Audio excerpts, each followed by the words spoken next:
Traveler and Paimon? I'm sorry. I hope I didn't scare you. Oh, no, you didn't scare us. Just gave us a little surprise. Looks like you've gotten even more powerful now. I don't know. It just feels like it's gotten harder to control. I didn't mean to strike so hard. I'm so relieved you didn't get hurt. It's all good. We've had worse.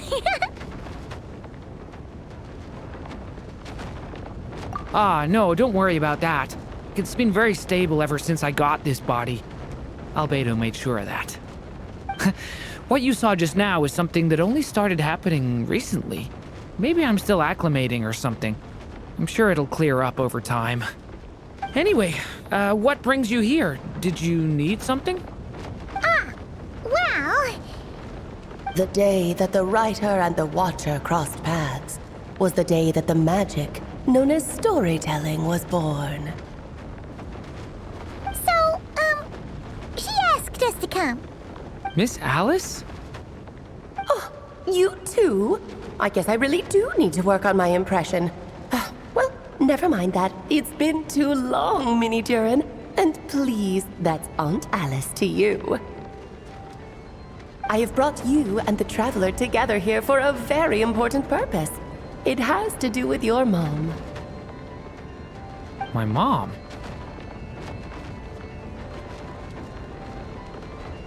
Indeed, fairy tale author extraordinaire, Anya Marie Andersdottir.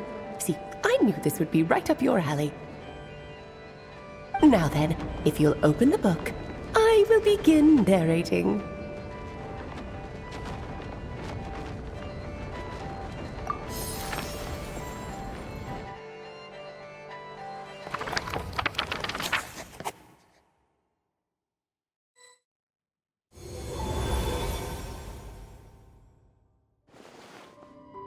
Whoa! What is this place? It reminds Paimon of Simulanka. The two are indeed similar. Both worlds were built using the same magic, after all.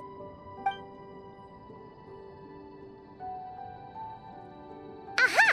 So it is Alice! Hello, Aunt Alice? Oh, no need to be shy.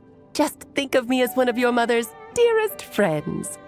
You keep talking about stories and magic. What's this all about? Simulanka 2.0 or something? Certainly not. Simulanka was a peerless masterpiece. Without the original author, it would be impossible to create a sequel, even for me. But you are right about one thing. Just like last time, I want to show you a work of magic that has to do with storytelling. What's this?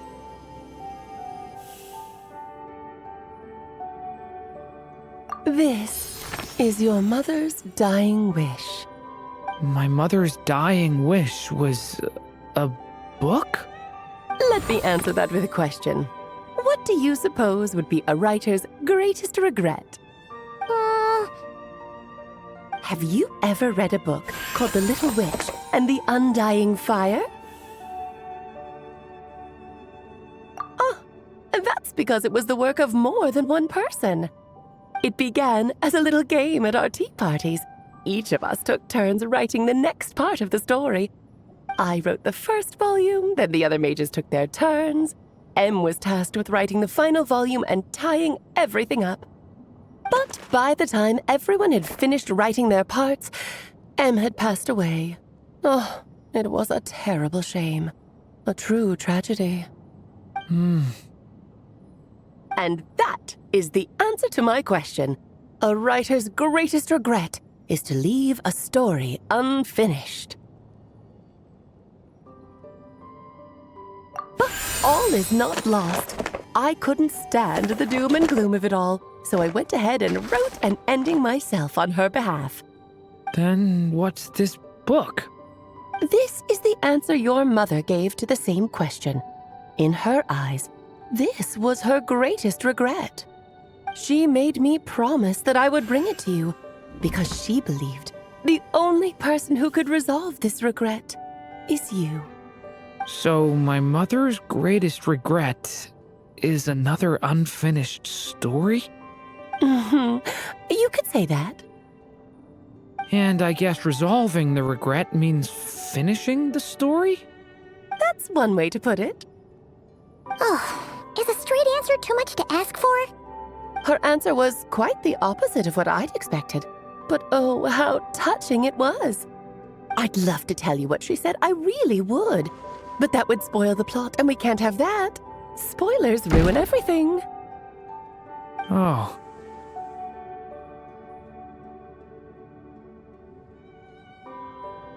Just think of this task as giving a story a much-needed ending. All I ask is that you do your best. I understand. But I only just started learning human script, and I don't have any writing experience at all. Relax. Why else do you think your dear aunt went and found you two such wonderful helpers? With their experience, you'll have so many story ideas you won't know what to do with them. So don't be shy to ask lots of questions. Yeah. If it's to help Durin fulfill his mother's dying wish, then we're in. Aunt Alice, could I ask, what kind of story was my mother hoping to write? I had a feeling this might come up, but that answer isn't mine to give. You'll have to find it yourself, here inside this book. Don't worry. We'll help you come up with loads of ideas. Yeah, let's find a nice spot where we can settle in and read through this thing.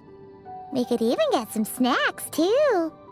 Oh, the actual process might not be quite the walk in the park you're imagining, Paimon. Why's that? Because when Em created this book, she borrowed my magic. In other words, it's not a book you can just pick up and read. It's a magical book.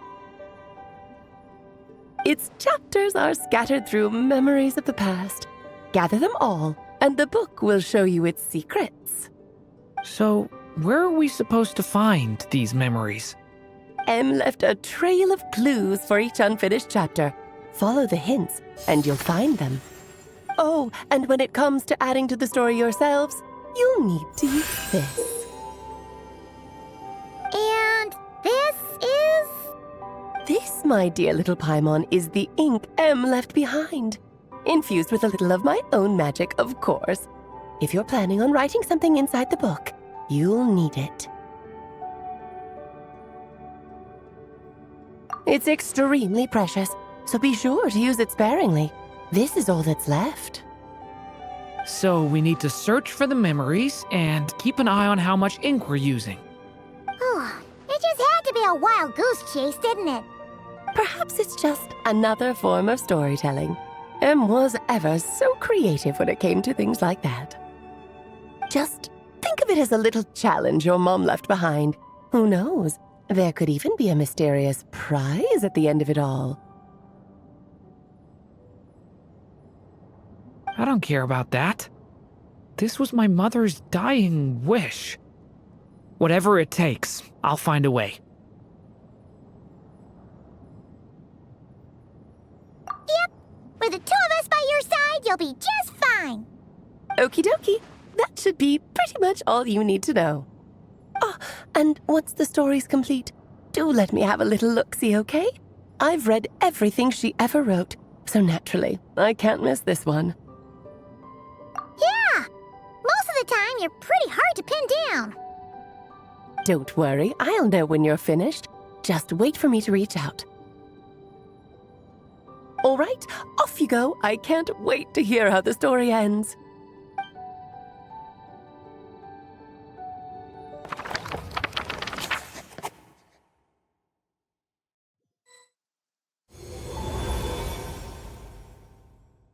Oh, here we are again. Alice's magic really is incredible, huh? Right.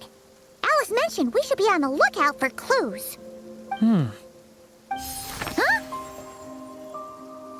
A corner of repose for countless tales, watched over by the honor of knights. A place for stories to sleep, perchance to dream of ancient cities and the epics of ages past. There, a witch once spent a sleepless night, and all to bring forth a story yet untold. Find the place I speak of, for it is where the seeds of this story lie. Was that a riddle? Where do you think this mysterious place could be? Hey, you might actually be onto something.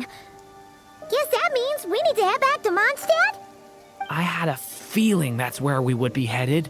After all, it's where my mother was from, and I bet it's where she wrote this story, too. Yeah, that makes sense. Still, I feel bad about dragging the two of you along on such a long journey. Don't worry about it. We don't really have much going on right now, so we're all yours. Come on, let's go!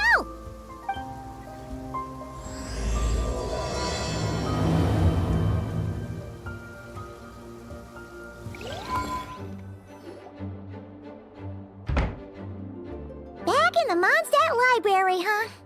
Talk about a trip down memory lane.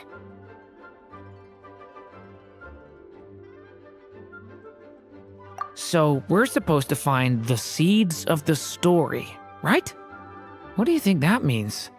Well, we're in a library, so it's gotta be books, right?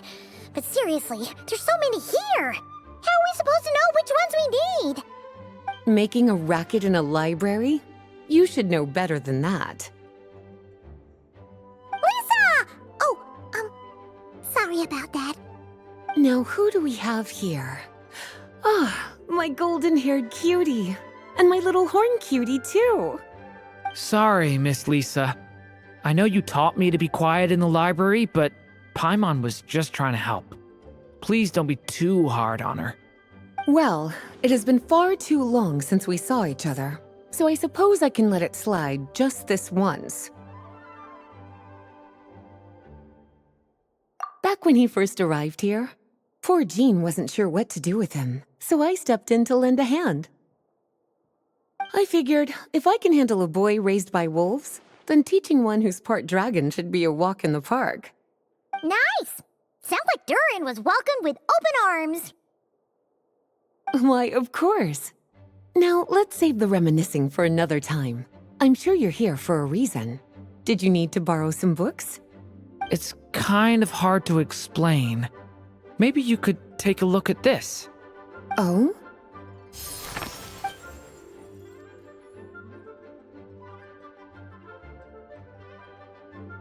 Ah, I see. These so-called seeds of the story must be the books that inspired its creation. That's just how it is with stories. They grow out of the tales that came before them. And that mage, I can almost picture her here, hundreds of years ago, scribbling away at one of these very desks. But we don't know anything about this story. How are we supposed to figure out which books inspired it? As it happens, just before I found you here, I was looking into something rather peculiar. One of the knights reported seeing some books that weren't listed anywhere in our catalog. Stranger still, just as he went to reach out for them, the books vanished into thin air. And then, a while later, while he was browsing through other shelves, there they were again. Seriously? That particular knight knows this library inside and out. I'd be very surprised if he was seeing things. Something tells me these might just be the magical books you're after. According to the report, there are 3 of these books in total. I'll be relying on you to track them down, cuties.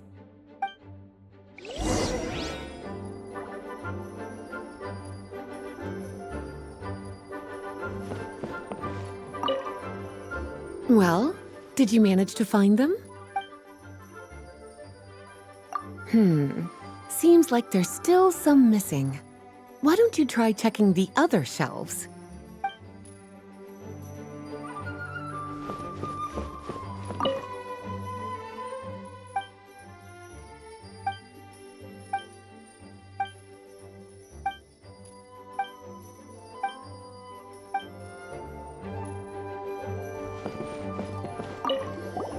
An experiment log? Looks like part of the title's been erased. There's something seriously suspicious about this book.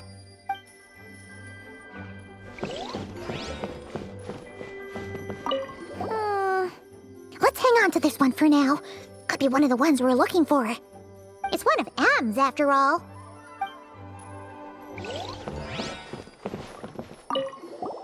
Second strongest spell in existence. Do not show Klee. Wait, there's actually a book like that right here in the Mondstadt library? That title's just gonna make people even more curious. Huh. There's definitely something fishy about this one. Please be quiet within the premises and refrain from making a racket. Kinda looks like a poetry collection. But why is part of the title missing? Let's see what Lisa makes of it.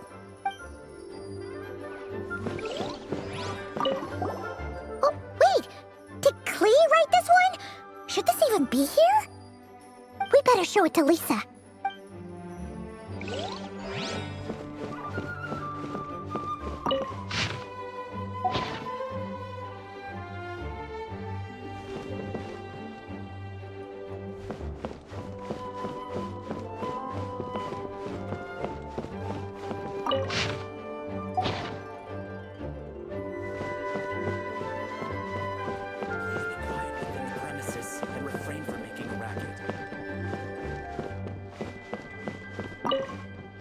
Well, did you manage to find them?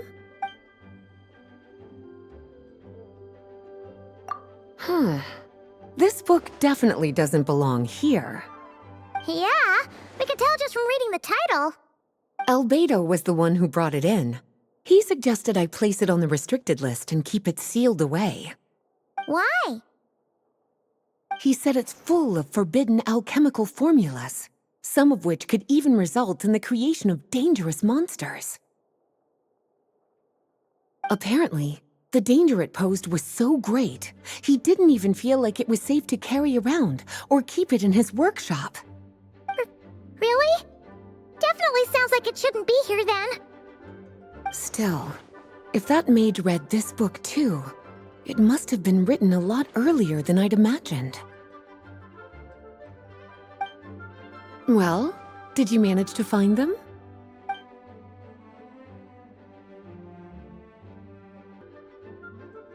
Truly extraordinary, and certainly not the kind of thing that should be just lying around. In fact, Miss Alice gave strict instructions about it. So, it's some kind of book of spells? Paimon's guessing magic this powerful should be kept a secret. It's true. This book does contain one of Miss Alice's spells. But honestly, virtually no one could actually pull it off, even if they tried. The only reason it's even meant to be in the restricted section is because we can't let Klee get her hands on it. After Klee was born, Miss Alice advised us to seal it away. She even added that little subtitle herself. So, it's to keep it away from Klee, huh? Does that mean she could use it to cause even more mayhem than she already does with Jumpy Dumpty? No, that's not it. As Miss Alice herself put it, letting Klee see it too early would spoil the surprise. Well, did you manage to find them? Yes, this is a restricted book, all right. It certainly isn't supposed to be here. Huh. But it looks like a regular poetry collection. How did it end up being classified as a restricted book? The issue lies with one of the poems inside. You've heard of the great battle that took place on Dragonspine, yes? 500 years ago, during the cataclysm in Conria, an evil dragon descended upon Mondstadt. A fierce battle with Dvalin ensued, but in the end, the evil dragon fell, and Dragonspine became its resting place. You're talking about Durin. The Durin of Dragonspine. Well, the poem in question turns the whole battle into a dance, with the evil dragon recast as an innocent child who came here in search of friends. But given all the suffering experienced at the claws of that dragon, how could the people of Mondstadt accept such a retelling? Bards are often accused of inventing history or distorting the truth in their ballads.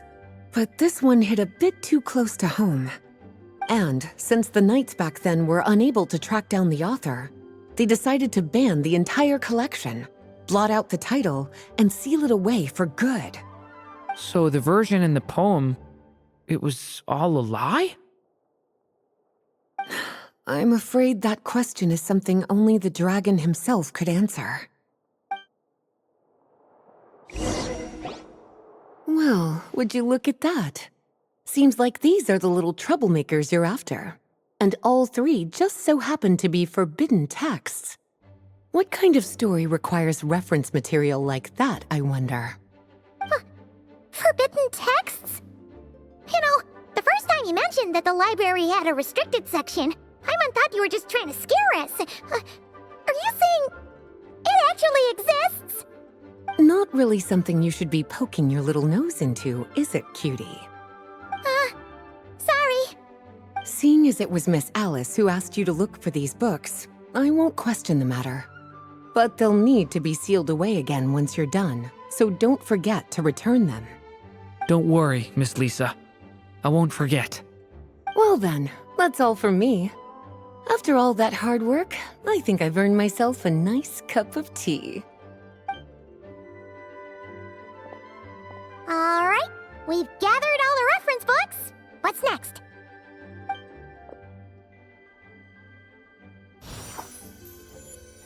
Wait, look!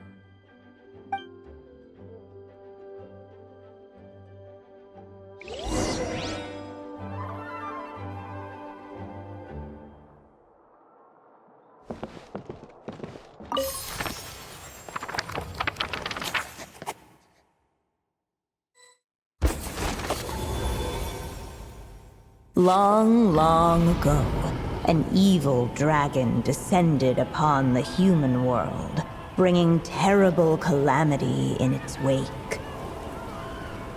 Bravely did the people resist, until at last, the dragon lay slain. Later, a witch with a love for stories came upon the tale of the evil dragon, and for reasons she could not explain, felt a pang of sorrow on its behalf. For she knew, despite its body being born of wicked alchemy, all along, the dragon's soul was that of an innocent child. Right up to the moment of its death, it had no choice in becoming a vessel of calamity, nor could it fathom the cruel fate that lay before it. Though the witch had a love of stories, she was not pleased with how this one ended. No, that won't do, she thought. I'll write you a better ending instead. And so she set off to do just that. borrowing a little magic from her friend. With it, she wove a dragon's egg, resolving to rear a dragon child of her own. Yet long in thought she lingered, wondering what kind of world her little dragon ought to behold upon waking.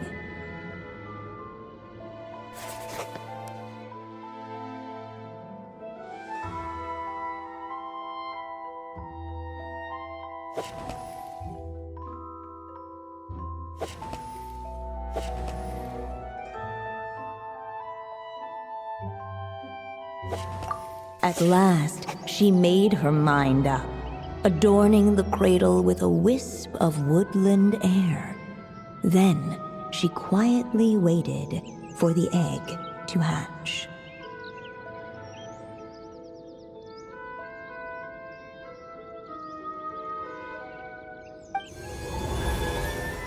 Whoa! We're actually inside the story! This must be Aunt Alice's magic.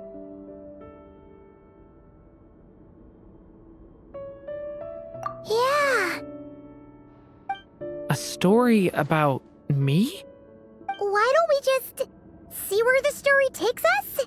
All we know is the beginning at this point. Okay. And now a golden-haired traveler, a silvery sprite, and a dragon-born youth step onto the stage. What new chapter will their arrival bring? Whoa! That came out of nowhere! Was that the same voice we heard just now? Yeah. But why does it sound so familiar? I've missed this. It's just like the stories my mother used to tell me. You mean... Em? She used to tell you stories?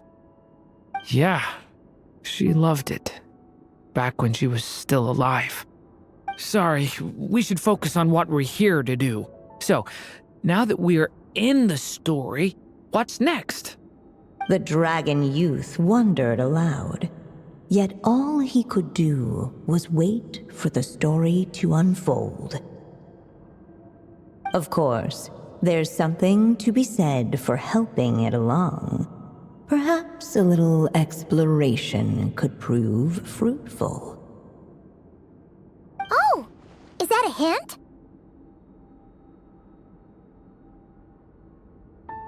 Yeah, I agree.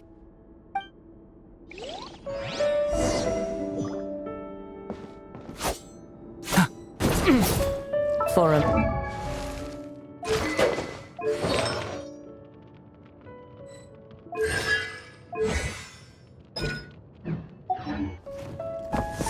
Yet those who never stray beyond the main plot often miss the fun little details along the way.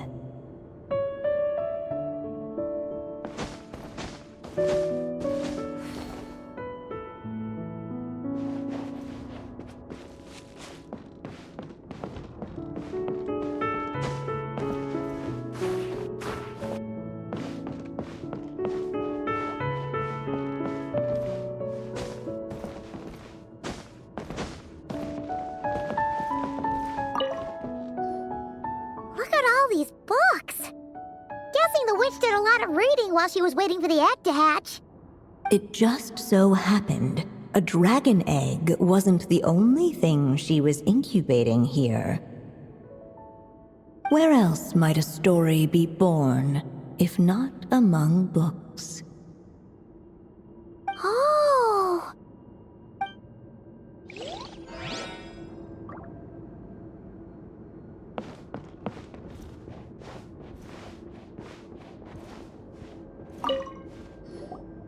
This Dodoko doll is meant to be the witch in the story, right? Wait a second. All the people we've seen that look like that turned out to be mages from the Hexen Circle. Do you think the witch in this story is one of them too? My mother had a hat just like this. Then, the witch must be Em! Looks like this story really is about Durin, huh? Whether the sprite spoke true or not, it had little bearing on the story at hand. For in that moment, what mattered most was not that she was a witch, but a mother waiting for her child to hatch. Let's keep looking.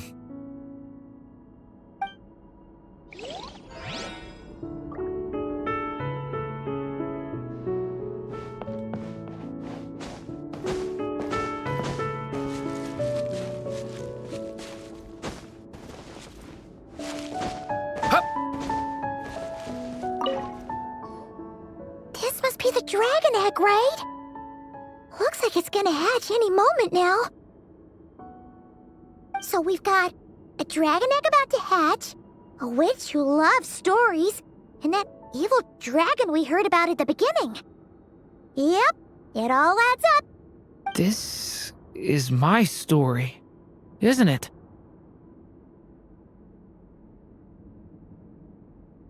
Okay, so how are we supposed to help the story along? It feels like all we can do right now is wait.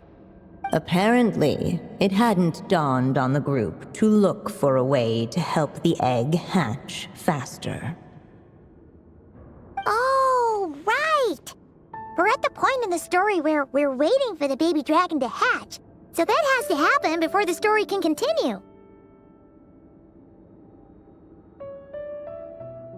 With the flames at his command, perhaps the dragon youth might be able to provide the egg with sufficient warmth. What? You want us to roast the dragon egg?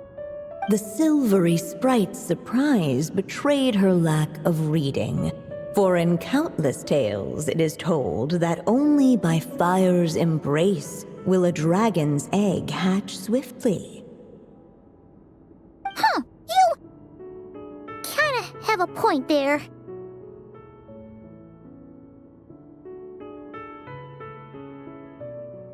Okay, I'll see what I can do.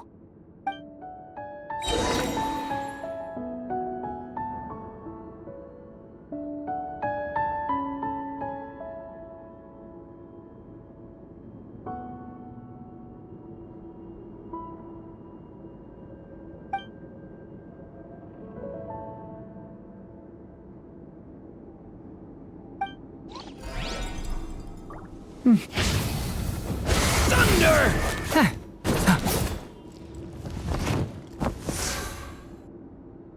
The abyss is burning shadow! Clearly, both the golden-haired traveler and the dragon youth were eagerly awaiting the little dragon's birth, though perhaps their longing burned a little too brightly. Still, such fiery anticipation might itself become a blessing.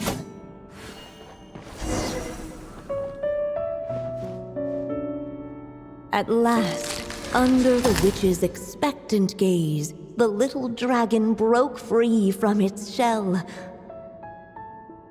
No living being has ever decided the moment of its birth. You were no exception, my child. I brought you into being because I willed it so, just like the witch who created that evil dragon. But I promise you this, your birth was wanted. You are loved, and you will have a different fate than the dragon that came before you. You've never told me those things before, but for some reason, I always knew. Thank you for bringing me into this world.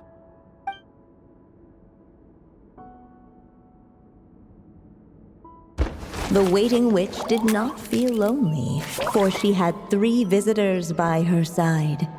Together, they beheld the hatchling's first breath of life. Holding her dragon child close, the witch promised him a life unlike that of the evil dragon. And so, nestled in his mother's warm embrace, did the little dragon's story begin.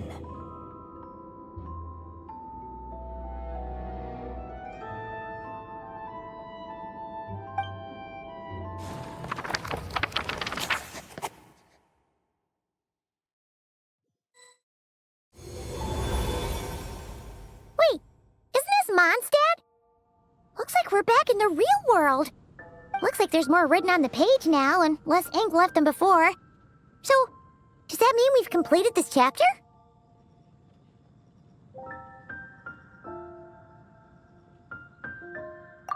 Yeah, but why does M seem to think that the story isn't finished yet? Durin broke free from the curse, came into this world with a new body, and even made a bunch of new friends.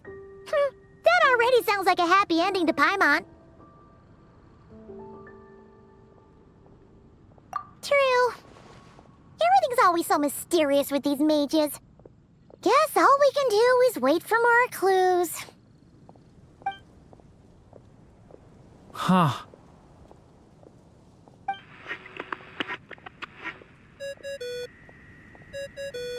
Is this thing on? All right, that should do it. Hey! That's Alice's voice! Hello there, children. If you're hearing this, you've stumbled upon the little recording I left for you. I thought you could use a few hints about how the book works. By now, I'm guessing you've already begun to leave your mark on the story.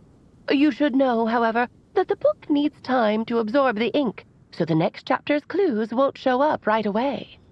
Wait, so even magic ink needs time to dry? The good news is, you can return to any chapter you've already completed and continue to explore the mystical, magical storybook world you helped create.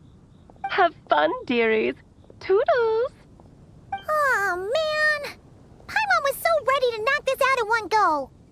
Maybe it's for the best. Sooner or later, we'll end up being whisked off to another world again, and if that happens, who knows when we'll be able to come back. So it might be good to take a break while we can. A break.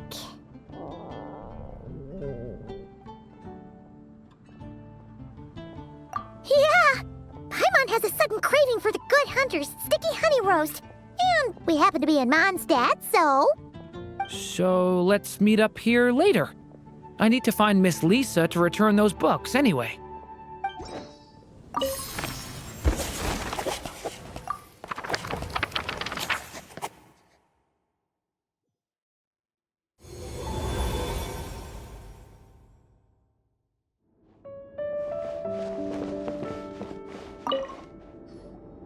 Huh.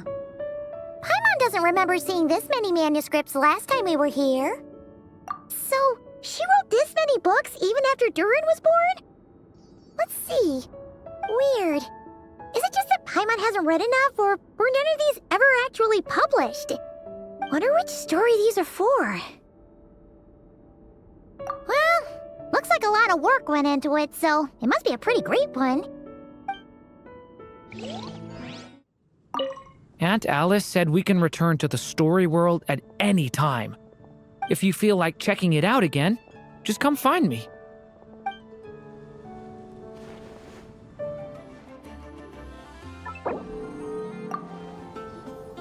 Hey, Durin! Any more clues for us? We're all set for the next chapter. Yeah, I was just about to come find you. Let's see what it says. Now sprout to life the story's seeds, stirred by wind-born melodies.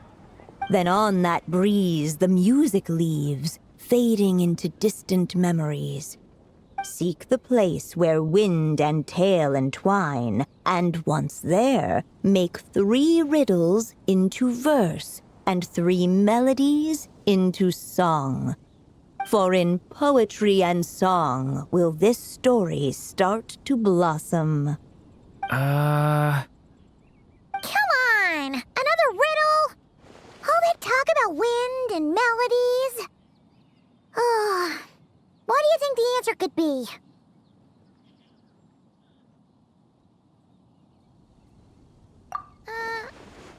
Oh!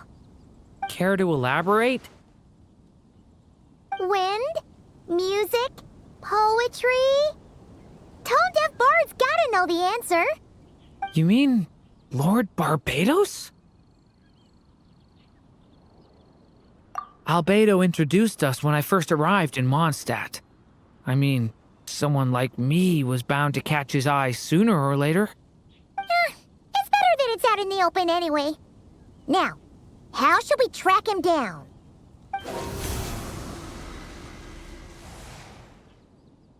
I'm pretty sure he's already caught wind of what's going on here. Why don't we just see where the wind takes us? Ah, right. He definitely makes it easy to forget he's a real god sometimes. Traveler, Paimon! What a sight for sore eyes! Ah, and the little dragon from the fairy tale world. I heard your voices calling out to me on the wind. Something about needing help with a riddle? Sorry to disturb you, Lord Barbados. Disturb me? Not at all! To tell you the truth, I'm just as curious about this riddle as you are. Let me take a look.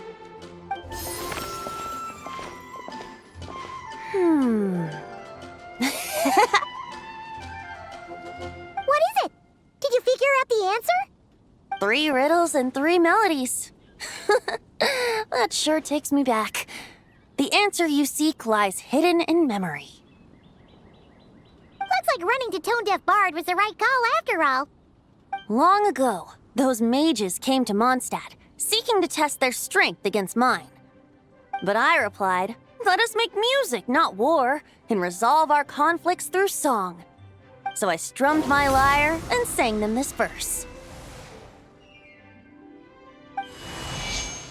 O wind, welcome now, my guests. Pass through verdant leaves unseen, where shape your formless self may take, and offer up a graceful scene, a fleeting gift for welcome's sake. Leap at the edge of a sea of clouds, where land meets sky and sky meets ground. There frighten off the noisy crowds and bring my guests a calm profound. Fly beneath the stars up high, where mortal noise is swept aside, that my dear guests with starry eyes may share the dreams they hold inside. Now go to where I vowed to keep a quiet spot for them to sleep. No clash, no contest bars the way, just tea and mirth to fill the day. There you have it, the 3 melodies. As for the answers to those 3 riddles, I trust you can guess them by now. The woods, the edge of a cliff, and the sky? Correct! Funnily enough, your mother was also the first to solve it, all that time ago. There must be some kind of special rapport between those who write stories and those who sing them. The woods, a cliff, and the sky. Oh! So that's where it is! I suppose the spot that answer points to is where you're headed next. You should know, after solving my riddle, the mages even accepted my proposal and made that location their official meeting spot. And going by what your book is suggesting, once you found it, you might want to try playing the melody I just shared with you. Guess you can be pretty reliable when it counts, huh, great Animo Archon? Thanks for the help, Lord Barbados. Still got questions for me, huh? Yeah, you must have read countless tales in your time, being a wandering bard and all. In your experience, why might an author consider a story unfinished? Unfinished? Well, I guess if there's something left to accomplish in the story, or, if the last line goes, to be continued. Huh? Wow, your helpfulness lasted for like 1 second. In all seriousness, I would think the answer to that question lies in your mother's story itself. It's not my place to pry any further. All right then, we should get going.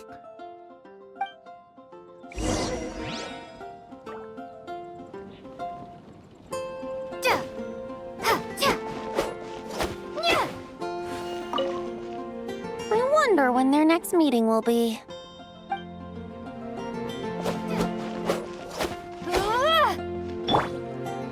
I will have order. Okay, we're here! Now, we just need to play the 3 melodies, and we should be able to gather the memories for the next chapter, right? A musical performance? Huh. Out of all the things Miss Lisa has taught me, that's the one I'm worst at.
Even a war that shook the world could not halt the witches' gatherings.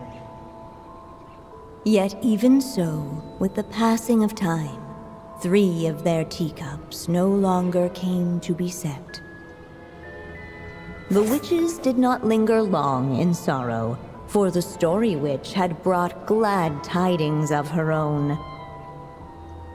Born was her dragon child, safe and sound. Her fellow witches offered up their blessings, eagerly debating how to celebrate the child's birth.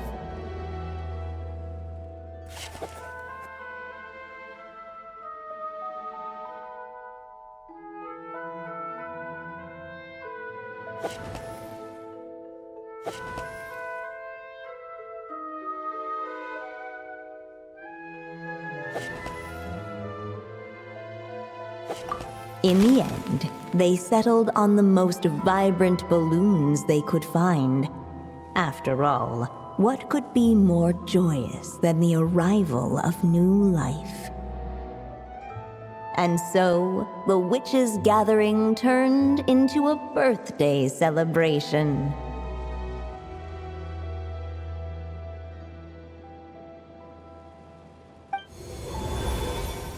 So, we're back in the story world, huh? As if from nowhere, new guests appeared at the witches' table. Perhaps they too had come to celebrate the dragon child's birthday. Yet while everyone else was busy thinking about what kind of gift to offer, these 3 seemed to have come empty-handed. Hardly the recipe for a warm welcome to a birthday party, now is it? A gift? Hey, what's this all about? We only just found out this was a party! While the guests voiced their complaints and grievances, perhaps they should have been wondering what kind of gift to give instead. So, we need to bring a gift to advance the story? Ah, but where are we supposed to get something like that? Perhaps it would be a good idea to have a look around. Why didn't you just say so?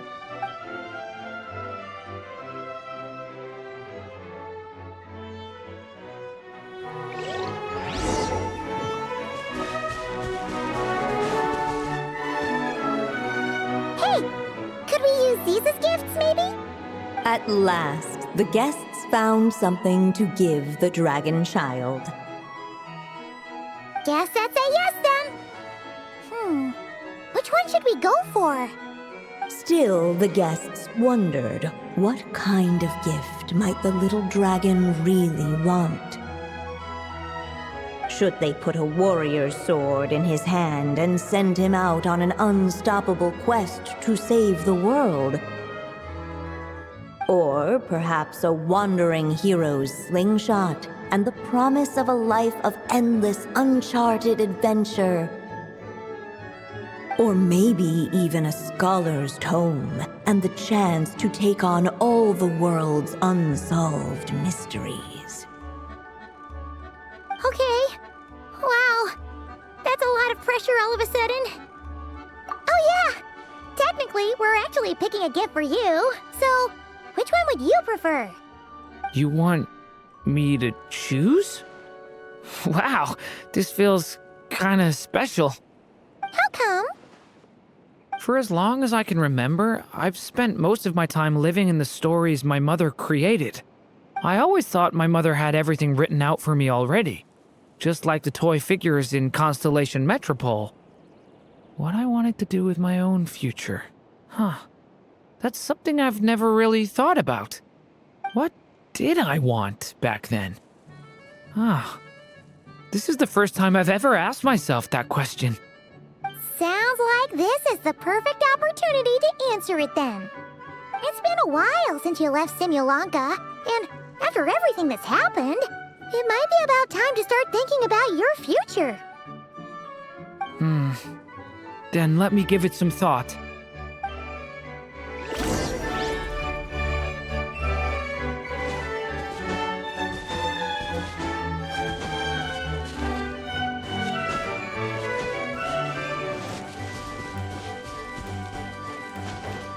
The witches went on chatting away, ignoring the empty-handed guests.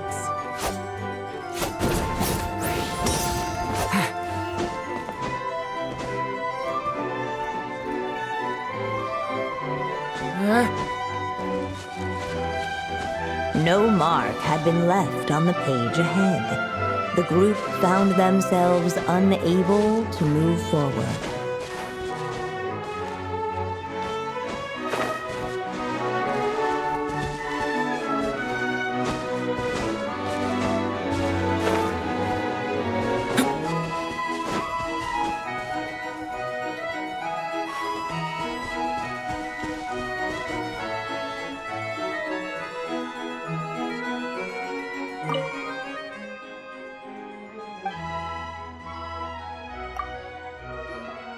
In the end, the guests settled on the Scholar's Tome.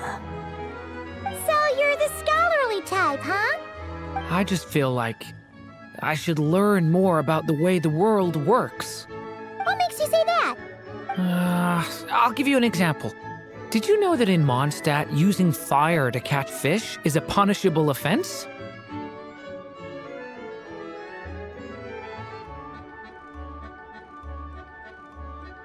I thought she was just teaching me regular hunting techniques. It was only after Master Jean caught me and sent me to solitary confinement that I realized I'd misread the situation.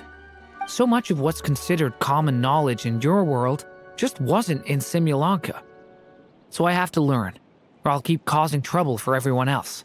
Paimon's not sure that counts as common knowledge.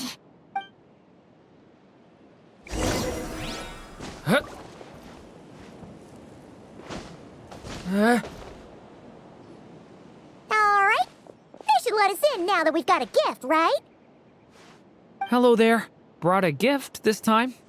The newly arrived guest presented his gift, wishing the little dragon a future as a wise and accomplished scholar. Accepting the guest's blessing, the Story Witch invited him and his friends to take their place around the table. Finally, she could introduce them all to her dragon child, telling all in attendance about the moment of his hatching, and of course, the name he'd been given. It was then that the Seer Witch, diviner of the stars, withdrew her gaze from the heavens and turned a sorrowful glance upon the little dragon. You gave him the same name as that evil dragon? That's right. But the life I intend for him shall be very different. What folly, to love so blindly. For as you must know, a name is the mirror of destiny itself. He who bears an evil dragon's name must also inherit the fate of its previous owner. His fate has been foretold. Then I'll rewrite it. The witches at the table fell silent, for they knew the seer witch's words had never once proven wrong. Yet, just as clearly, they recognized the story witch's resolve, for there is scarce a force in this world more fearsome than a mother's love. At last, the merry witch stepped forward, dispelling the uneasy silence. So be it. Then we'll all lend a hand. Together, we shall rewrite this child's fate. You mean to defy one of the fundamental rules of this world? I refuse to be shackled by such rules. Besides, this is a witches' gathering, is it not? What could be more fitting a subject for this occasion than to defy them? Oh? Sounds like an interesting experiment.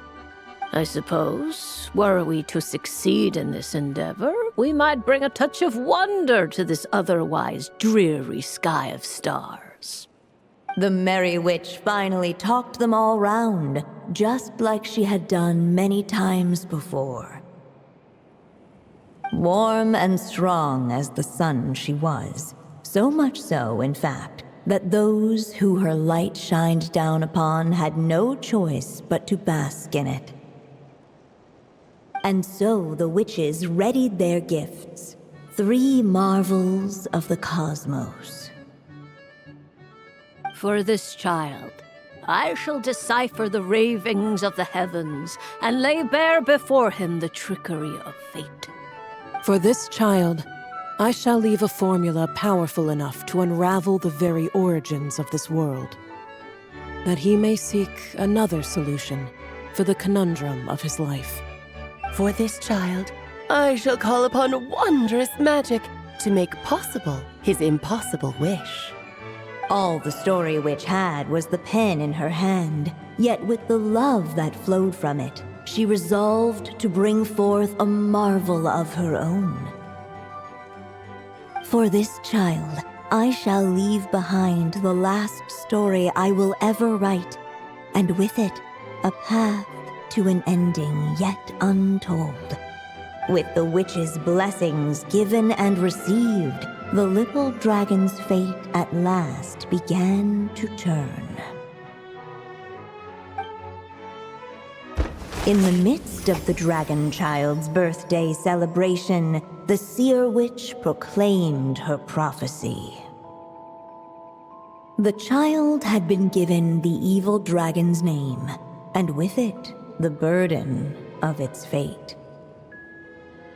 But hearing this, the story witch vowed to rewrite it all, for such was her love and resolve.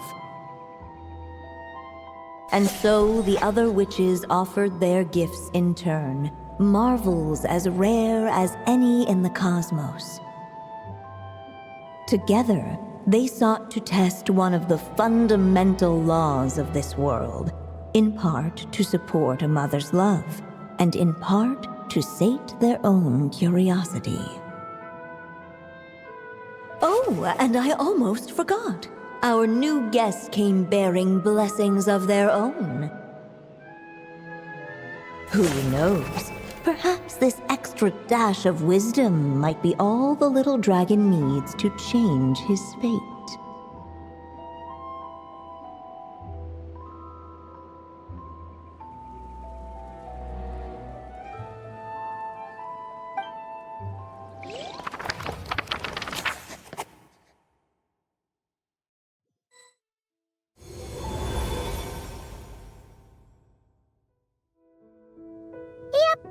Looks like we've completed this chapter, too.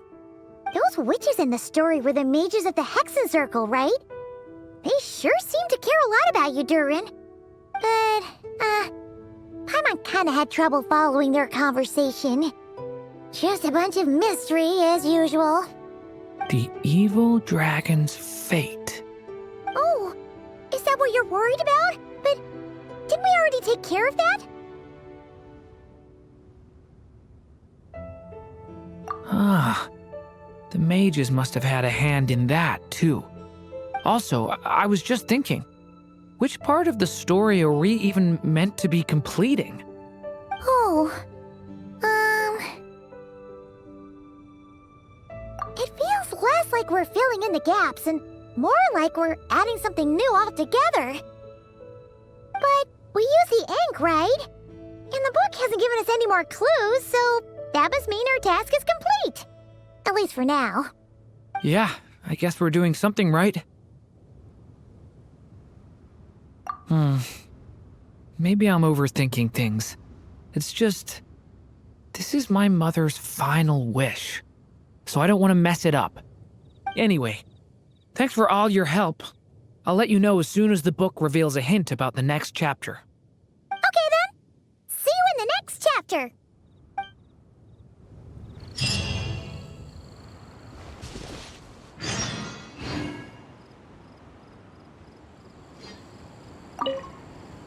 I think I'm gonna stick around, take my time reading through this book. If you feel like jumping back into the story, just come find me.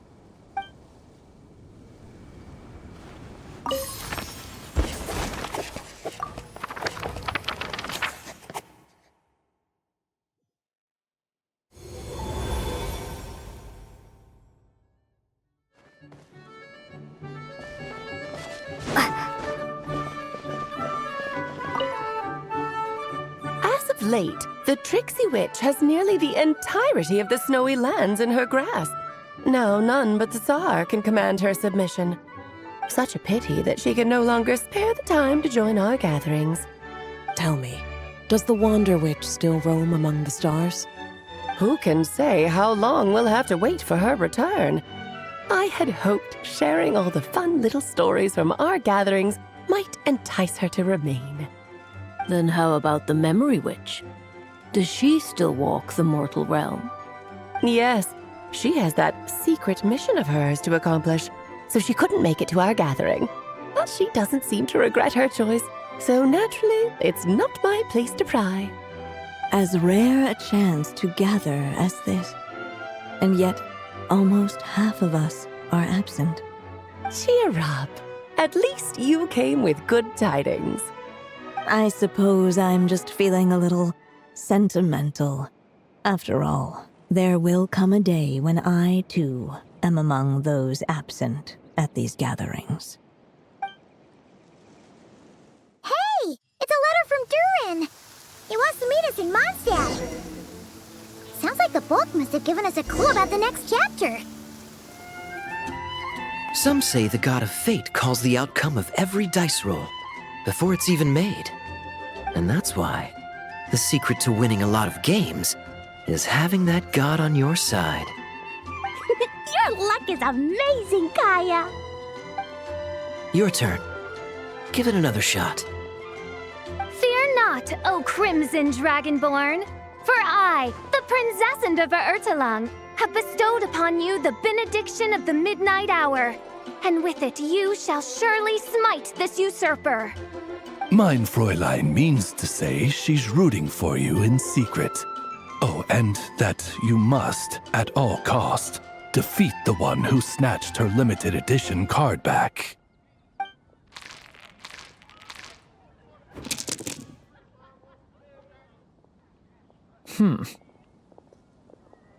I'm not too sure if that counts as good luck or bad. 'Tis not but the perfidious machinations of fate. Hey, everyone! Miss Honorary Knight and Paimon, you're back! It's good to see you, Honorary Knight. Mein Fräulein is quite invested in the outcome of this match, so please, allow me to extend greetings on her behalf. Of course! But if you're all playing cards, how come you're not over at the Cat's Tail? There's something about our horned friend over there that seems to frighten off little animals. Could be because he used to be a dragon. Normally, the animals just steer clear of him, but in the close confines of the Cat's Tail, let's just say, the feline residents probably consider it their turf. And we all know how dangerous a cornered cat can be. I just wanted to borrow one of their nests for a nap. One of their nests? Wait, you mean a cat sofa? Yeah, it's more comfortable for me. I can stretch out just the way I like. But it turns out the Black Cat and his minions are quite territorial. Luckily, Miss Diona helped smooth things over, and they finally agreed to let me use one. But, I only get to use it after dark. Oh, Diona stepped in! You know, underneath it all, she really does like helping people. The more likely reason is because Durin won't touch a drop of alcohol. As far as Diona's concerned, that pretty much makes them two peas in a pod. It's a shame, really, considering everything Mondstadt has to offer in that regard. Mondstadt's alcoholic drinks are a bit too much for me to handle right now. But maybe someday. There's no need to force it. Who says you have to drink just because you're in Mondstadt? Yeah, it's just... I'd really like to make some more friends, so I need to learn how humans socialize. I guess alcohol is usually involved, though. But that's why I started learning how to play Genius Invocation TCG. It's also a kind of social activity, but it doesn't involve drinking. And I've been lucky enough to receive the guidance of the Prinzessin de Verurteilung herself. Exactly! Who needs alcohol when you can make friends playing card games? Speaking of which, need any tips from the master over here? You'll wipe the floor with that opponent of yours. Paimon guarantees it. Unfortunately, with the luck he's having, not even that legendary card master from Sumeru could turn things around at this point. Yeah, that last roll wasn't great. But who knows? Maybe you'll have better luck next time? He keeps getting the exact same roll over and over. This is the third time already. If there really is a god of fate, they could have cut this kid a bit of slack. Like, I don't know, make it possible for him to roll at least one other side of the dice? I think I've lost. Must even a dragonborn, sanctified by the power of benediction, succumb to fate's insidious snares? Don't be sad, Durin. You'll definitely win the next round. You can even borrow Dodoko if you want. Mom says she brings good luck. Thanks, Klee, but there's something more important I need to take care of now. Oh, okay. So, the book's given us another hint, right? Yep, and I think I've guessed where we're headed this time. Come on, follow me.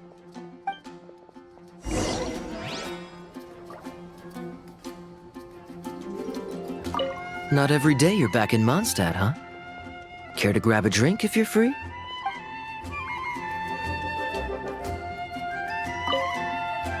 Miss Honorary Knight and Durin, are you heading off on a big adventure? But Master Jean said I can't leave the city today. Promise me you'll tell me all about it when you get back, okay?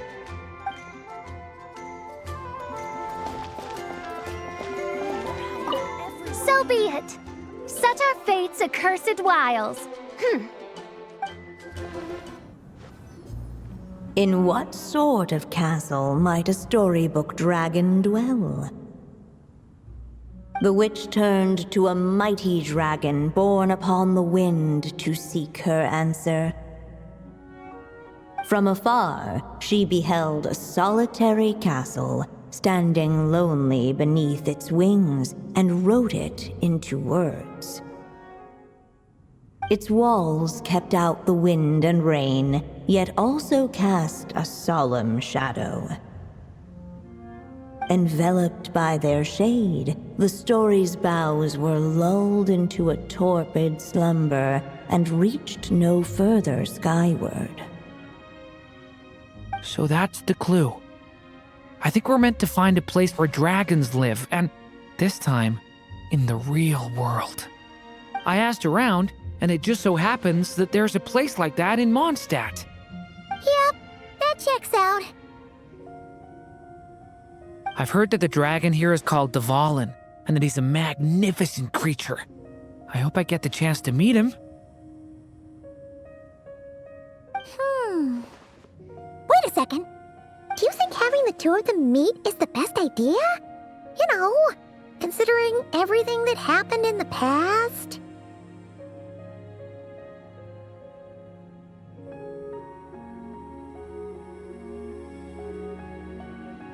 How would we even explain everything to him? Well, if we do run into Dvalin, it should turn out okay with us here at least.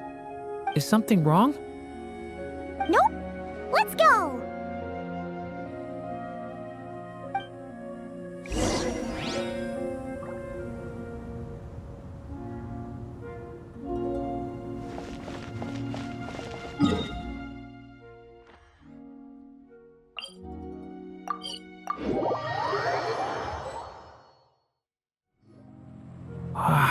So, this is where Dvalin lives?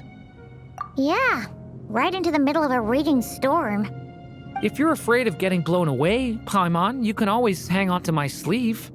This isn't Paimon's first rodeo. Come on, let's get going!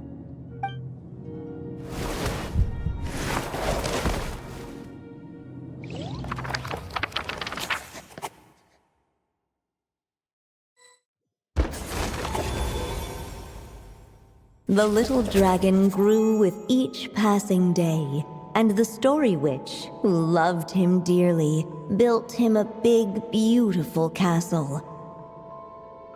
Yet in the end, she herself succumbed to time's merciless march, setting forth on a journey to a place beyond even the stars. All of a sudden, the little dragon found himself alone. He tried leaving the castle to make some new friends. But already he had grown the claws and scales of an evil dragon, just as the prophecy had foretold.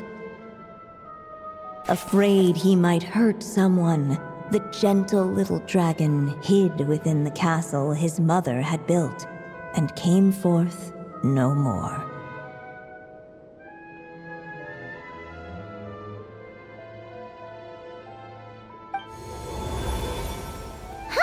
Looks like we're back in the story world.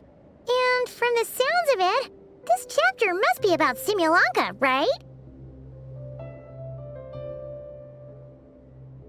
Yeah, like the fairy from the Forest of Blessings, the king of Constellation Metropole, that cat lady who turns into a box. Ah, yep. That will be Nilu, Navia, and Kirara. Oh, and there's Hat Guy, too. Only lately, whenever I see Hat Guy, I get this strange feeling. What kind of feeling? It's like there's something on his mind. He hasn't told me what it is, but I can sense it all the same. Well, he's always been kind of broody. I guess I should focus on fulfilling my mother's final wish for now, though. Yeah, we should get started on this chapter. So, let's track you down and free you from fate's curse once again. That day, a small band of adventurers suddenly arrived beneath the castle walls. They promised to help the little dragon cast off the curse of fate. Yet as they stood beneath the castle walls, it appeared they had no idea how to even begin. Hey! Instead of making fun of us, how about giving us a hint? The little dragon had shut himself inside the tall tower at the castle's center. Anyone who wished to reach him must traverse the barriers that wall off his heart, for there is no other way. Looks like we're in for another long one. Let me try something. Ooh, do you have an idea? If that little dragon in the tower used to be me, then surely I'd know how he shuts people out better than anyone. Come on, follow me.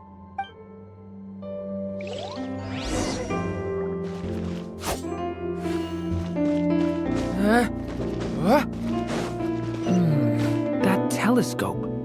I've seen seen magical tools like that before.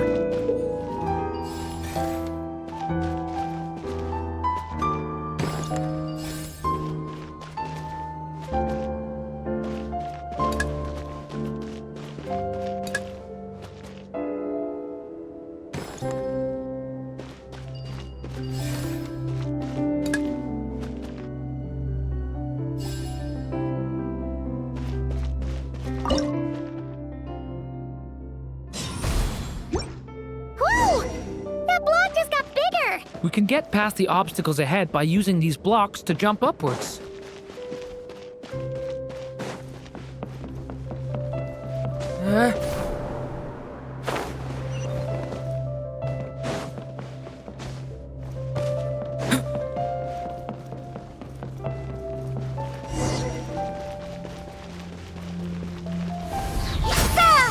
This place is like a maze. How are we supposed to get through? We'll just have to check each spot.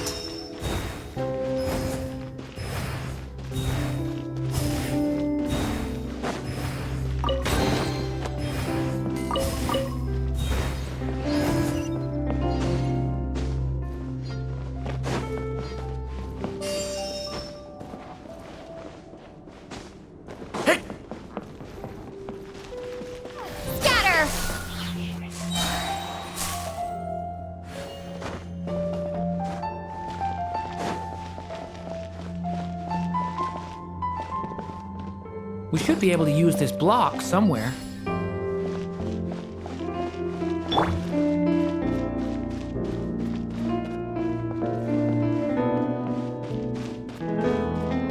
Looks like this telescope is missing some blocks.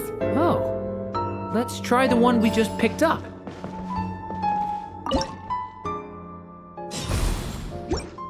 Still not enough. Guess we'll have to keep searching.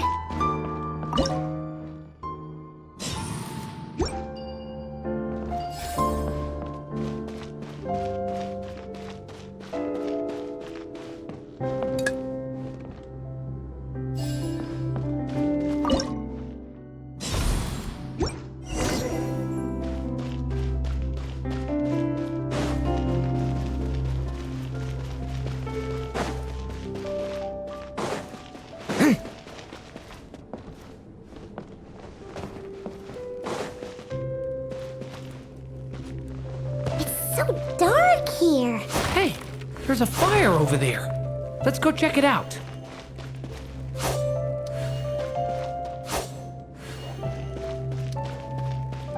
Huh.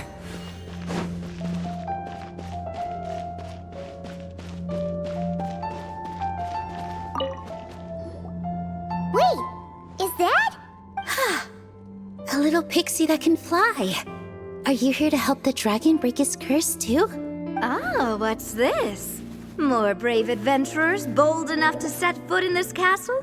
Come, join the ranks of your liege's guard. Nilu and Navia! Nilu? No. I'm a flying squirrel fairy. And I'm a giraffe king. Not this Navia you speak of. That's right. Oh, and don't forget Catbox Lady. Are you friend or foe? Friend! Definitely friend, Miss, Catbox Lady? Yeah, Simulonka is a big part of Durin's story. So, guess it's no surprise the people we were with there would make an appearance. Okay, I think I get it now. Flying Squirrel Fairy, Giraffe King, Catbox Lady, please follow me. The shadows cast from the high walls of the tower were manifestations of the dragon's loneliness, barring the path of any visitor who wished to be his friend. The group of brave creatures sought to aid the little dragon in lifting his curse, yet without light to lead the way, the group was trapped, waiting on a miracle. These shadows are blocking our path. It seems like the little dragon is afraid to meet us. If only we had more firelight. But you three don't seem to fear these shadows. Why? Because I carry more than enough firelight for all of us. Besides, Even though we're here to complete the story, who says it can't look a little different this time? Before I met you all, I was so sure I'd never make a single friend. I pushed away anyone who tried to get close, until some kind of miracle brought you to me. This time, allow me to return the favor. I'm not sure I followed all that, but you want to help the little dragon break his curse too, right? Yes, so please, come with me.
Come on, Durin! Or, little story dragon. Just calm down! Stay back! I don't want to hurt you.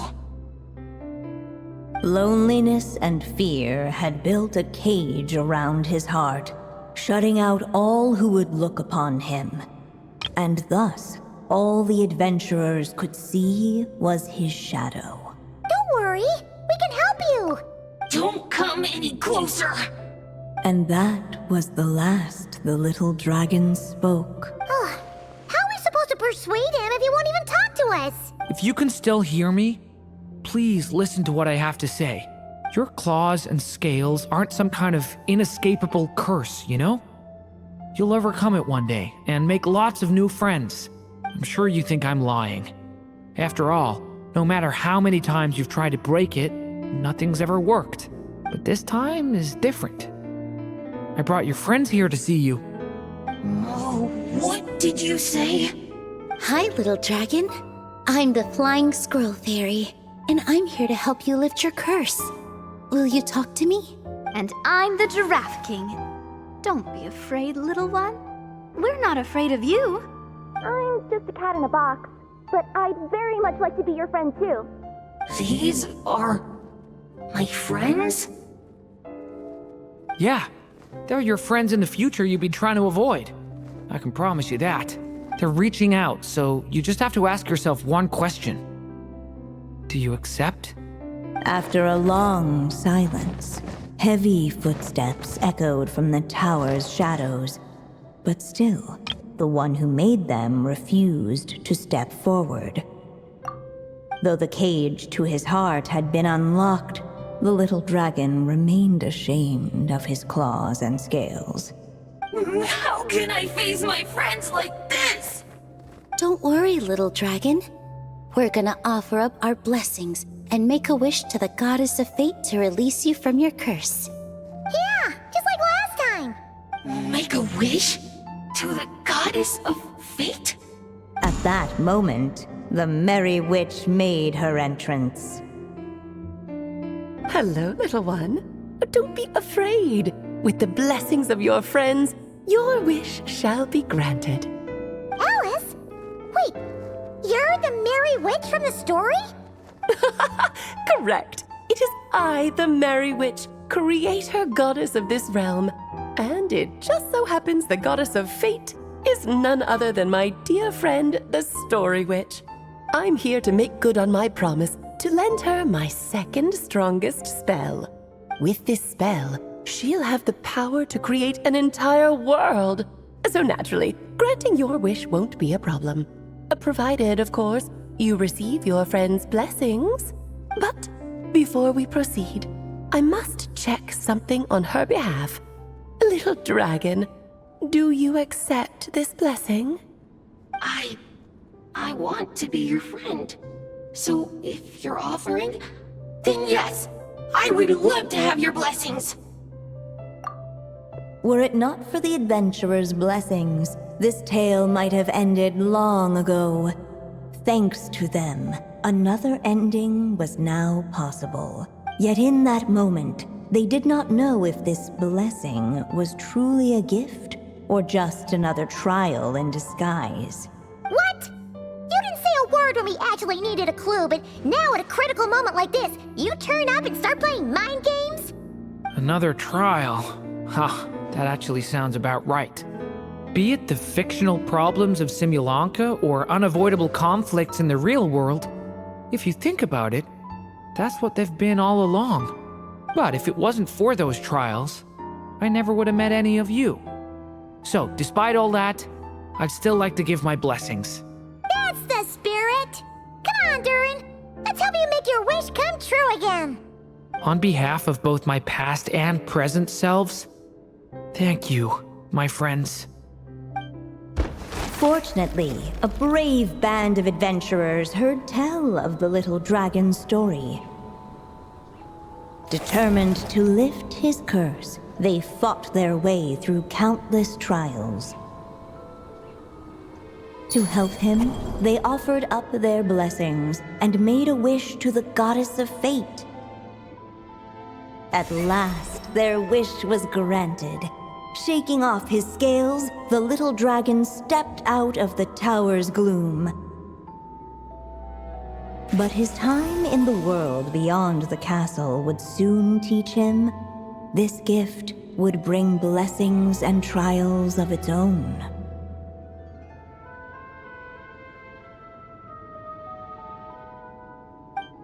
And as far as the little dragon was concerned, the tricks of fate had just begun.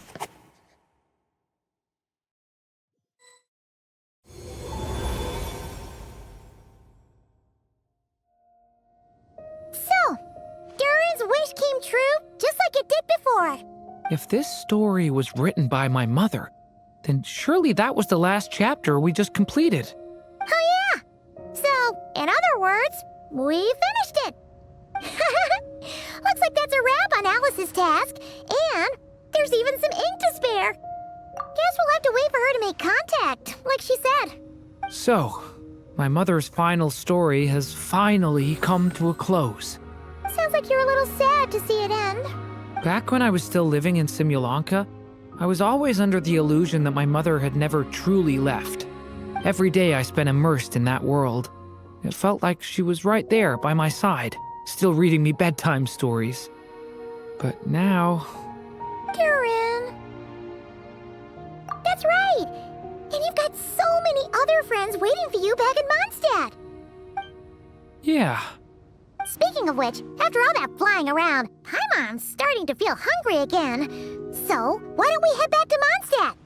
Perfect excuse for a big meal with the rest of the gang! Now that you've fulfilled your mom's final wish, a little celebration seems in order, right? It's just a pity we never got to see that big, beautiful dragon. You were really looking forward to meeting him, huh? He might not be here all the time, but Paimon's sure you'll get a chance at some point. Alright, no worries. Anyway, since this feast is to celebrate me fulfilling my mother's final wish, I guess it should be my little treat. Pretty sure that's how humans do it, right? Nuh-uh. This one's on the Traveler and Paimon. Celebrating each other's achievements is what friends are for. Honestly, when it comes to who treats who, human rules are so complicated. See? He wants to be friends with you too.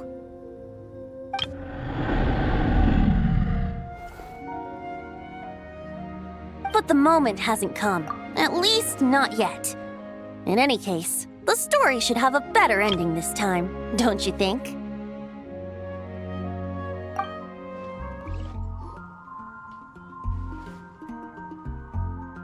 Whew. Feels like we were gone for ages. Hopefully, everyone's still here. So, your adventure was a success, huh? Want to grab a drink to celebrate? Absolutely not. No booze allowed. This honorary knight, Durin! I want to hear all about your big adventure.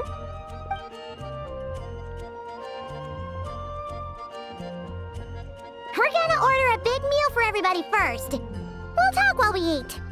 Yippee! Excuse me. Did I hear you call him Durin just now?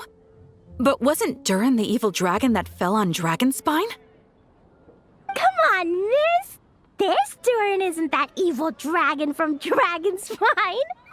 Albedo said... well, it was kinda confusing. But anyway, it's super cool. Oh, is this your first time meeting him, Marjorie? No wonder you're getting him confused. Still, even if you hadn't met him yet, shouldn't you have heard about him at the very least? At this point, pretty much the whole city has.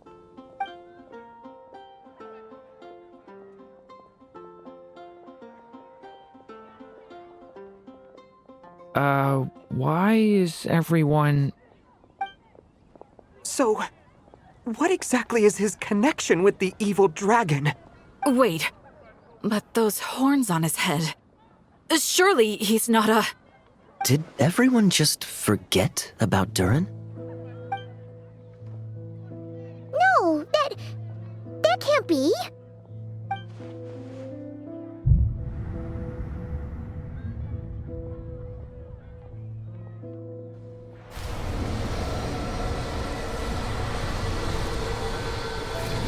The tricks of fate had just begun. Watch out!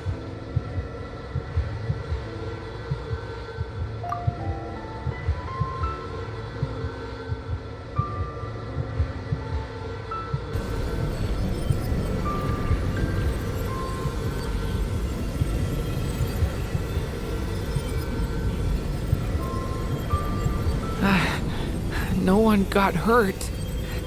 Did they? Durin! Durin!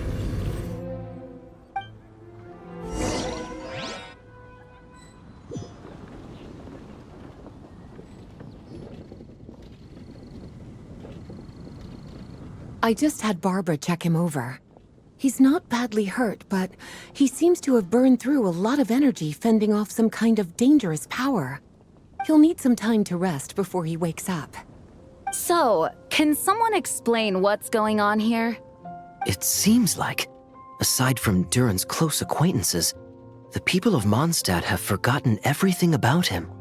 How could that even happen? Worse still, the abyssal power within him is showing signs of extreme instability. Could be a separate issue, though. I'm not sure. If the abyssal power inside him spirals out of control, Mondstadt will be in grave danger. I completely agree. All right then. As acting Grand Master, I'll send a letter requesting Albedo's immediate return. Until then, the Knights will watch over Durin. That's pretty much all we can do right now. Also, allow me to look after this book for now. If you need to consult it, just drop by my office. Do you think the book might have something to do with what's happening? It's just weird that Alice still hasn't contacted us. Maybe we should head back inside the book and take another look.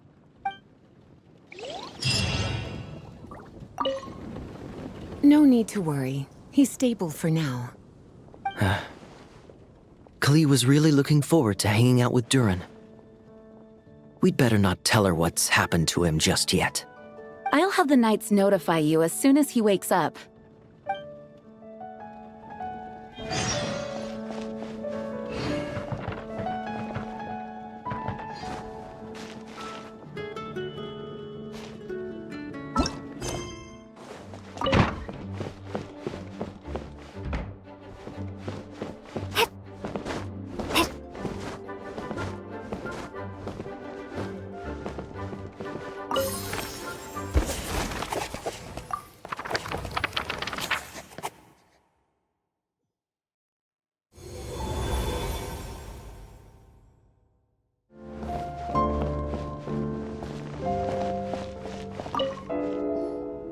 The story's witnesses arrived at a hidden nook tucked inside the towering walls, a place tied to one of the little dragon's most cherished memories.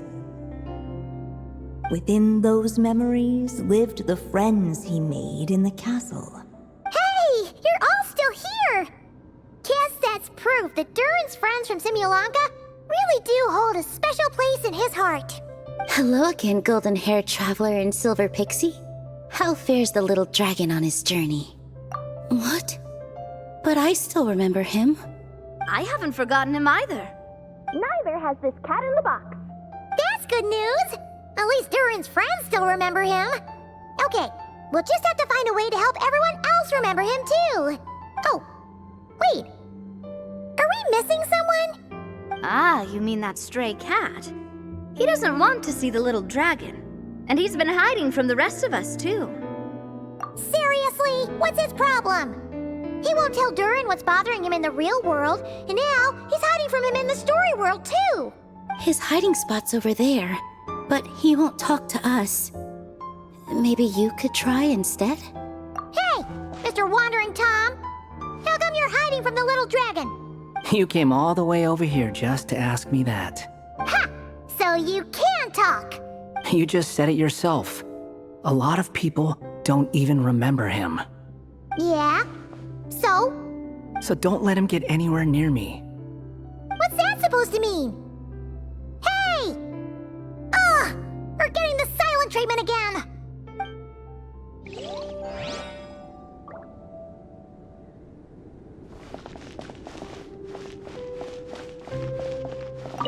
But how could everyone just forget him like that?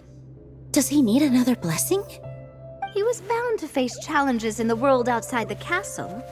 It would have been a pretty boring journey otherwise. If you ask me, the less eventful a journey, the better. Hey!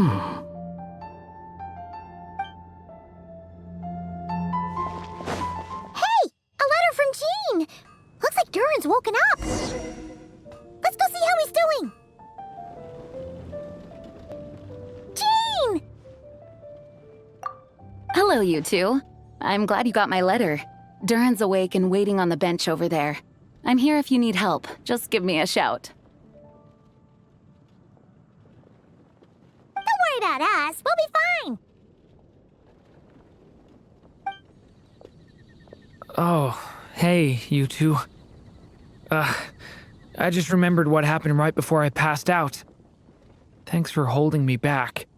I shudder to think what might have happened if you hadn't. I'm fine now. It's just... a lot of people seem to have forgotten me. Don't worry. We'll figure out a way to fix this. Why don't you start by telling us what happened? It felt so strange. After I realized no one recognized me anymore, I suddenly felt like I'd completely lost contact with my body. Abyssal power lies sealed within this body I inhabit. So when I lost my connection to it, I lost control of that power too. It wasn't until I heard everyone calling my name that I was able to reconnect with my body. You lost contact with your body?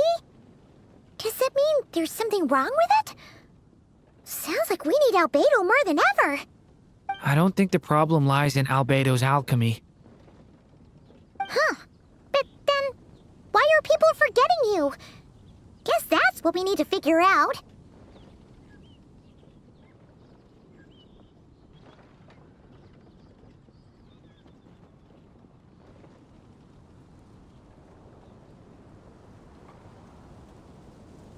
That means we need Alice for sure. But it's been ages and she still hasn't been in contact. Now would be a really good time for a hint. How could the story's budding branches even hope to reach beyond the towering walls? Leaving the castle, the witch went off in search of the tallest, grandest tree in the whole world. High up in the canopy of that tree, she sought a resting place, a refuge where the little sapling might take root. Go to that place, for it was there that the sapling felt its first breath of wind. Huh? Was that another clue? Does that mean the story isn't over yet? Leaving the castle. It just occurred to me. If this story is all about my own experiences, then wouldn't what happened after I left Simulanka be part of it too? But how could she possibly know exactly what would happen? And even if she did, how could we know when the story was complete? Yeah. Since we can't reach Alice right now, we'll just have to get to the bottom of this ourselves. But first, we gotta figure out where this riddle wants us to go. The tallest, grandest tree in the whole wide world. Huh. The only place that ever gave me that feeling was the one I ended up in right after leaving Simulanka. They had great coffee there, too. And so many books you'd never run out of things to read. Think about it. Our search in Mondstadt began in a library, right? Well, Sumeru City's got one of those, too. And it's absolutely huge. What do you say? Should we try looking there? Huh. That does kind of make sense. And it's not like Paimon's got a better idea.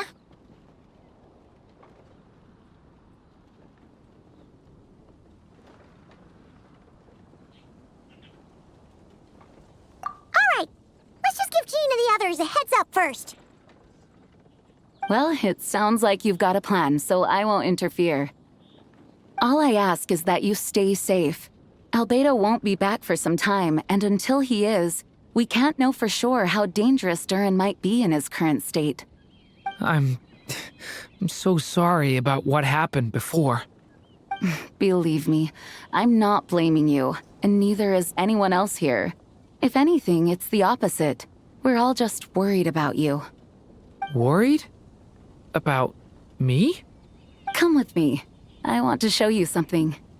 As soon as they heard you were awake, they all hurried over to see how you were doing. You all came to see me? A little birdie told me you're working on finishing a storybook. So maybe all those people losing their memories is just a plot twist, waiting to be resolved. Miss Lisa, you always seem to know how to put my mind at ease. Please, everyone, don't worry about me. When I get back, I'll find a way to complete my mother's story, and the one we started, too. Whew. After the library hunt in Mondstadt, it's not as if Paimon was expecting this to be easy. But this... yeah... this is something else. Where do we even begin? Even the clue this time seemed kind of cryptic. Yeah. Guess the best we can do is stay on the lookout for more weird things going on.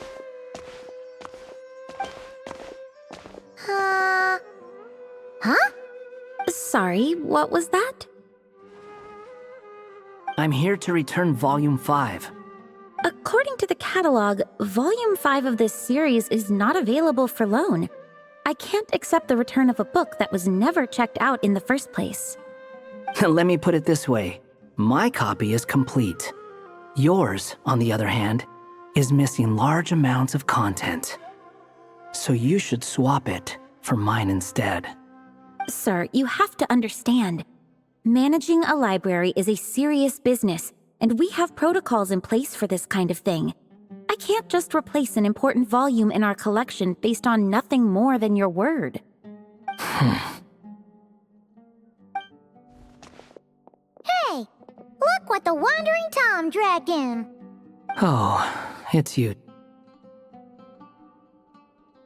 And, what is it you're doing here? I'm a traveling scholar, as you know. Isn't a library the most natural place for me to be? Well, the last time we saw you was all the way in Nodcry. Paimon just didn't expect to suddenly see you in Sumeru, that's all. There were some things I needed to come back and take care of. Some documents had gone missing, so I tracked them down, restored them to their original condition. And now, I'm here to return them. And considering what I'm planning to do next, it feels like a weight off my shoulders. What's going on with you, huh?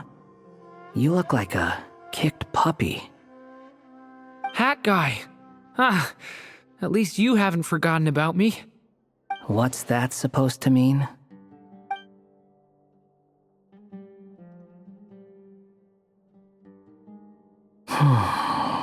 So it's been getting worse. Sounds like you know something we don't.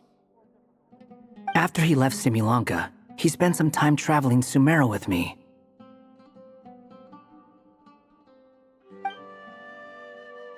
I was working on several texts at the time, and I stumbled upon something strange.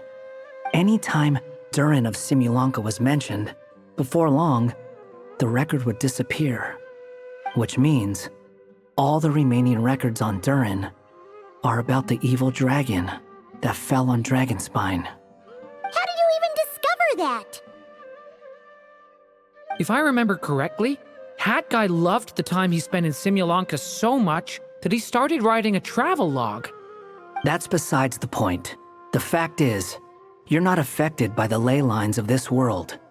I'm sure you can grasp the implications of what that means. His case is different from mine. It's more like the world itself refuses to accept his existence. It started with a few written records, but now, it sounds like it's spread to people who never met him or didn't know him well. At this rate, the whole world might forget him altogether. The whole world? But that includes all my friends in Mondstadt, and even Hat Guy, too. So that's what you've been worried about all this time? Why didn't you just tell me?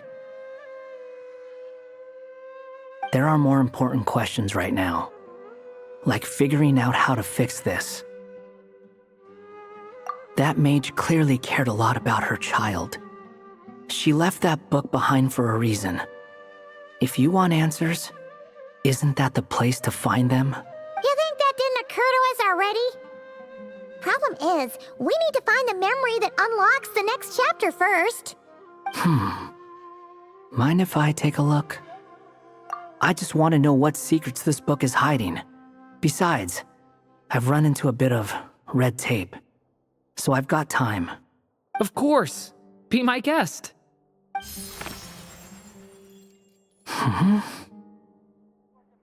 So, the memory we've been looking for was about you? All along?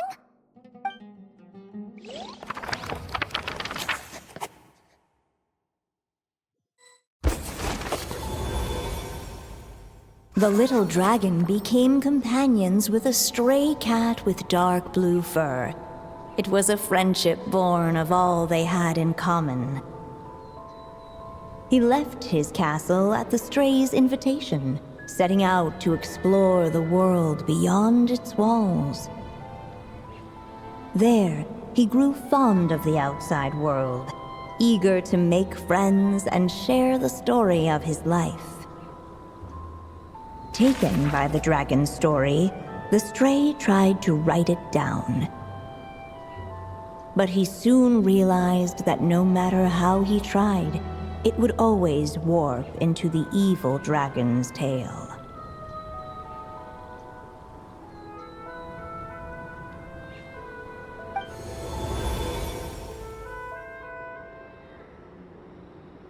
So, this is the world where this chapter takes place?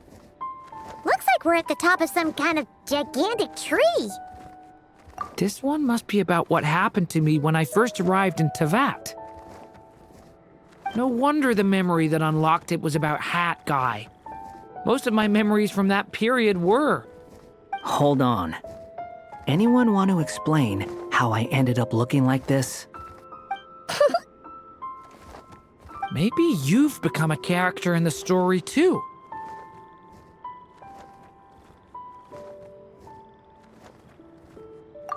You see me as a stray cat?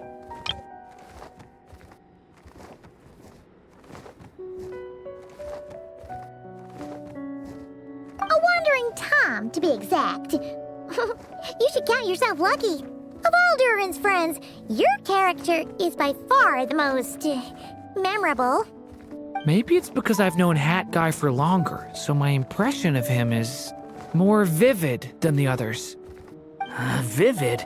Then how come you haven't changed one bit? Guess that means the impression the Traveler left was so vivid, it didn't need changing.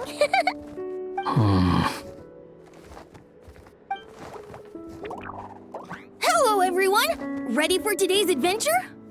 It's the storybook, Durin! Oh. So you're not playing yourself in this one? Does that mean the two of you have even more memorable roles to play? Where are we going today, kitty cat? Whatever. Just follow me. Same as always. Okie dokie!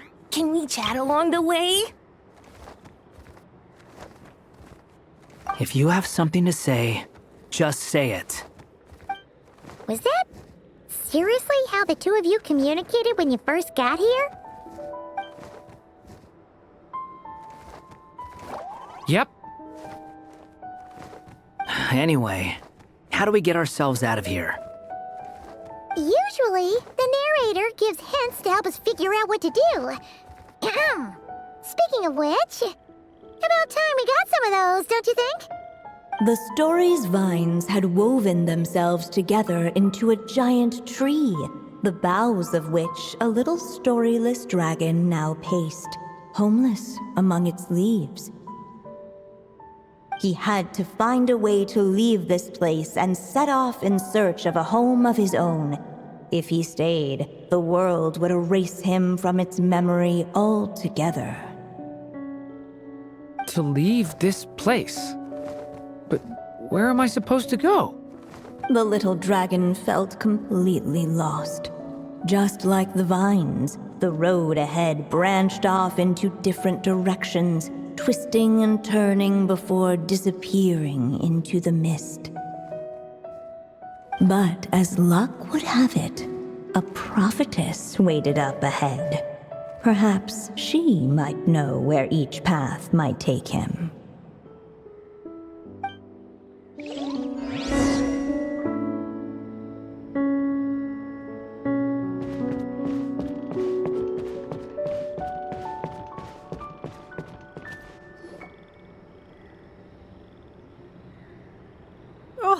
You must be the little lost dragon. It's true. My friends and I are lost. This meeting was no accident. The prophetess was in fact the seer witch, here to present her promised gift. The seer witch? Oh yeah! That's Mona's teacher, right? The old hag? Insolent child. I am the seer witch, your prophetess, not some old hag. Sorry. Now, little lost dragon, I have come to bestow the gift I once promised. A prophecy. A prophecy? Hear me now, for my prophecy is this. One day, the dragon from beyond the castle shall be reborn, and none may avert its coming. The wind took the prophecy and swept it off into the distance. And so, the little dragon was shown a path to wander. As far as I remember, once that alchemist from Mondstadt learned about the prophecy, he chose to stand with you against the evil dragon. So, what does any of this have to do with you being forgotten? Oh, wise witch of prophecy! Could we trouble you with another question? As enigmatic as she was elegant, the seer witch spoke no more, for her thoughts had long since returned to the starry firmament above. Just when we actually needed her. The seer witch was my mother's friend, so the prophecy she just gave should turn out to be helpful. Well, it's not like we've got better options. But if all we need to do is leave this place, which path should we take? Why don't we take a look around?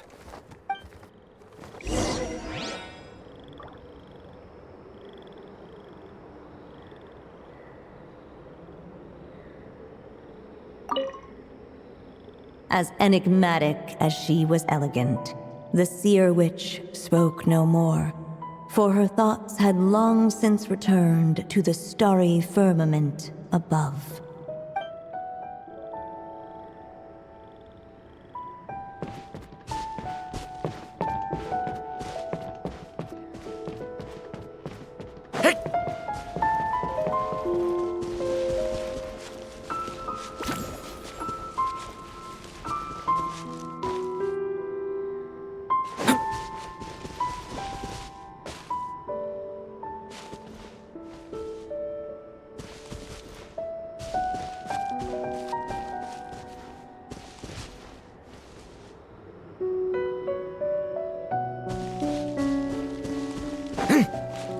The wind kept blowing, but the little dragon had not yet resolved to follow it.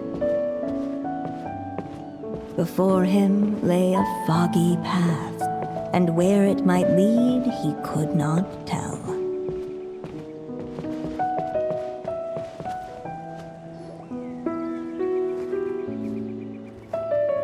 If we go this way, we'll be heading back to Mondstadt, just like we planned. Out of all the options so far, this seems like the safest, right? At least we know what happens next. He helps stop the evil dragon from returning, gets a new body, makes a whole bunch of friends, who all just forget about him. But you didn't forget, Hat Guy. I'm just saying, choosing this path wouldn't solve the main problem. You'd still end up being forgotten. Huh. I'm not against choosing this path. I just wonder what secrets it might be hiding. Let me think about it.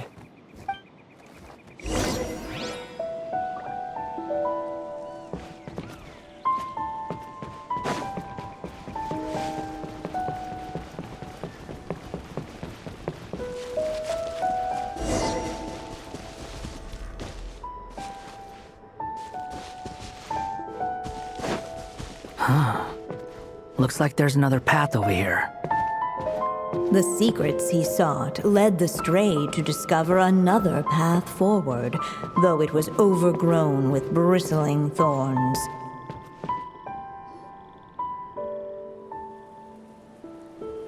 It seemed to lead away from this place, but each time he tried to follow it, the branches of the tail sent him back to the start.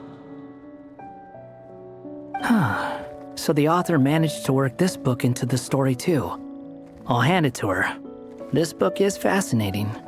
What's going on here? When I first realized you were being forgotten by the world, I thought it might be because you spent too much time with me. In which case, the only hope of a cure would be to cut our ties for good. What makes you think that? Once upon a time, the stray tore apart his own story and was forgotten by the world beyond the castle. He believed the story had cursed him, and that his misfortune had rubbed off upon the little dragon. The story's curse. It was just a suspicion before, but now I think it's something we have to try. Wait, what do you mean? Try what? One of the story's branches is a path I can't take. If you follow it out of here, I won't be part of your story anymore. Considering what the strange magic in this book is capable of, making that choice could cut our connection once and for all. As long as there's a chance it might work, it's worth a try. He's not like me. He deserves for the world to remember him. Well, maybe Hat Guy has his reasons for thinking that way, but that's not the kind of decision I can make so easily.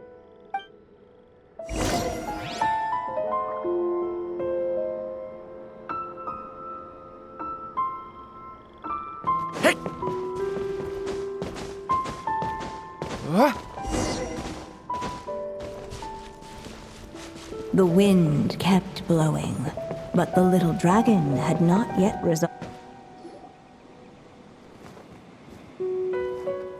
If we go this way, we'll be out of all the options. He helped stop the Hualja. But I'm just saying, choose. Huh.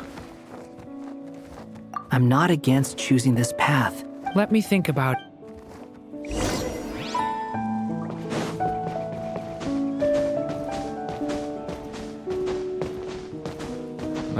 I still think you should keep going, little dragon. If you leave the castle, you can accomplish something amazing and make a bunch of friends along the way. Really?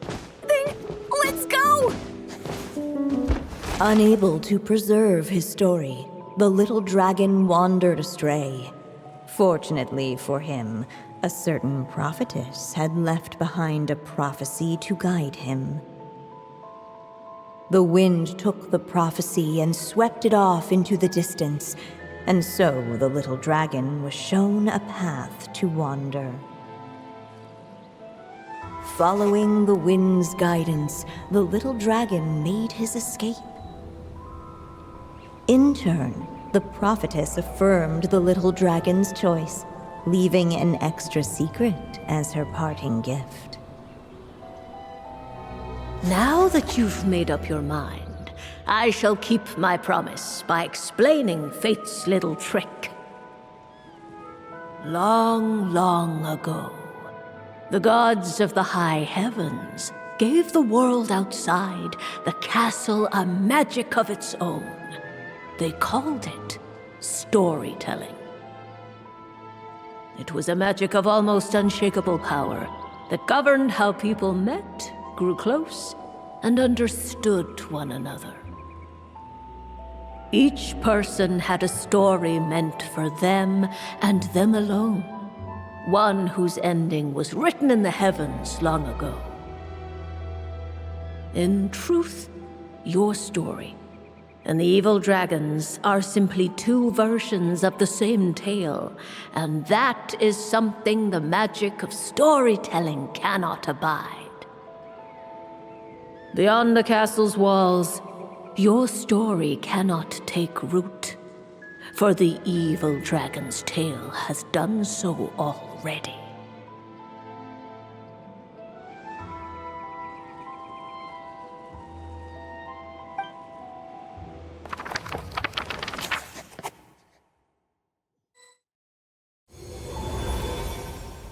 So, that was the secret?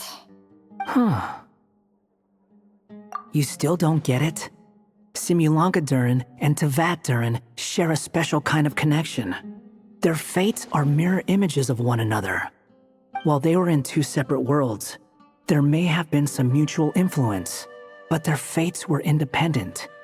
But when Simulanka Durin came to Tevat, a version of his fate already existed there. So, how can two fates exist at the same time? The answer is, they can't. The rules of this world don't allow it. You can't return a book you never checked out in the first place. So, what's Durin supposed to do? Those mages seem to have come up with quite the ingenious solution.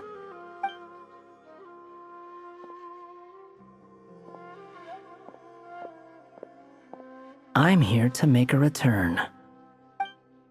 As I said, there's no record of Volume 5 of this series ever being checked out. Then just think of this as Volume 6. Based on what I know, the author was planning on publishing another volume anyway. The catalog does have a slot reserved for Volume 6. So, this is it? Sure, let's go with that. All you need to know is, I'll be the one writing this series from now on. You...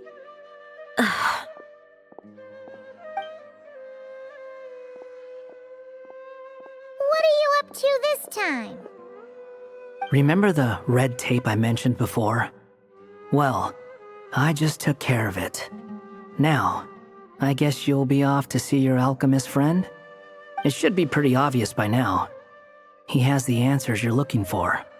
Well, we do have a whole bunch of things to confirm with Albedo, that's for sure. But didn't Jean say he'd be gone for quite a while? I'll join you. Just let me know when it's time to go. Hat guy?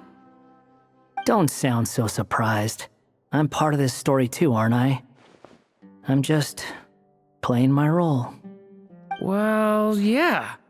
But it's not that. I just feel like you want to help, but something's holding you back. When I first realized you were being forgotten by the world, I thought it might be because you spent too much time with me. I even thought cutting our ties might be the only way to fix it. Why would you think that?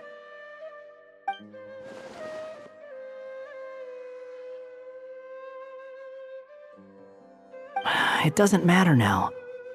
Judging from the answer this book has given us, I was probably overthinking it. Just as well, with the ley lines rejecting him like this, the people who still remember him are his only remaining connection to this place. If that last fragile tie was broken, who can say what devastation his unbound body might unleash? And to think I'm one of the people keeping you here, instrumental in helping change your fate. Can't say I saw it coming. Well, if it's good enough for Hat Guy, it's good enough for me.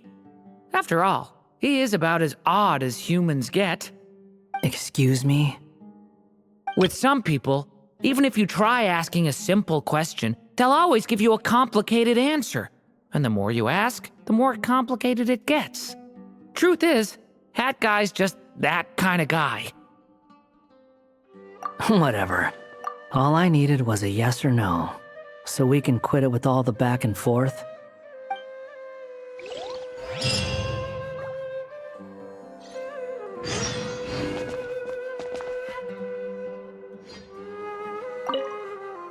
If you feel like stepping back into the story, just come find me.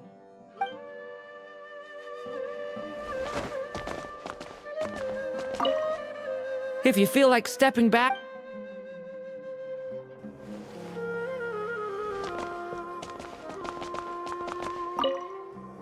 I'm sticking around for the next few days.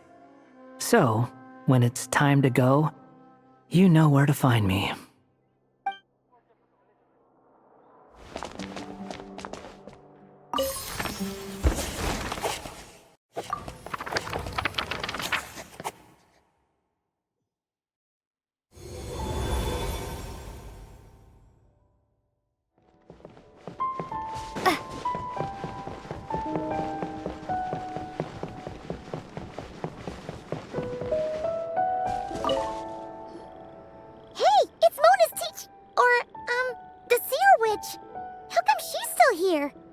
Who goes there? Can you not see? I am busy stargazing. Hey, since we've got the chance, why don't we ask her to read our fortunes too?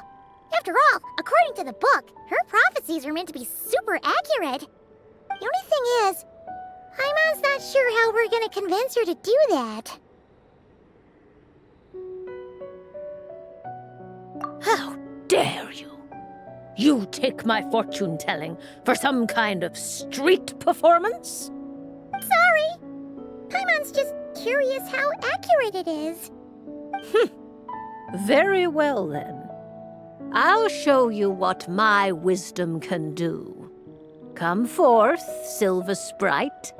Let me see what fate has in store for you. Ooh. You truly wish to know your own fate? Come on! Enough with the suspense already! Is it good or bad? Oh.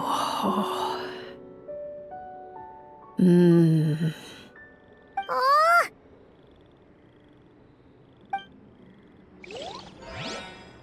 Hey! A letter from the Knights of Favonius! Sounds like Albedo's back and he's waiting for us on Dragonspine. No time to waste! Let's get going!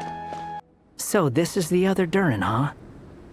If this had been the dragon that ended up being revived in Mondstadt, there's no telling what kind of calamity that people would have had to endure. So, if you think about it like that, Durin's actually a hero. No, I'm just a little envious, that's all.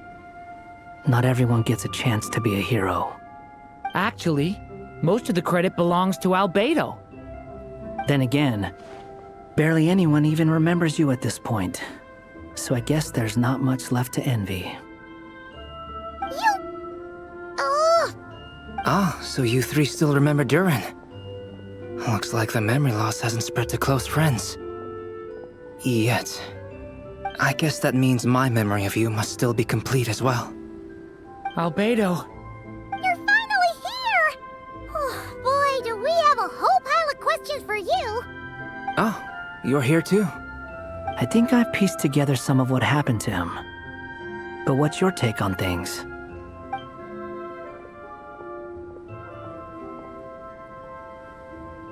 Master Jean filled me in on what happened, and I've got a few theories. But let's get on the same page first.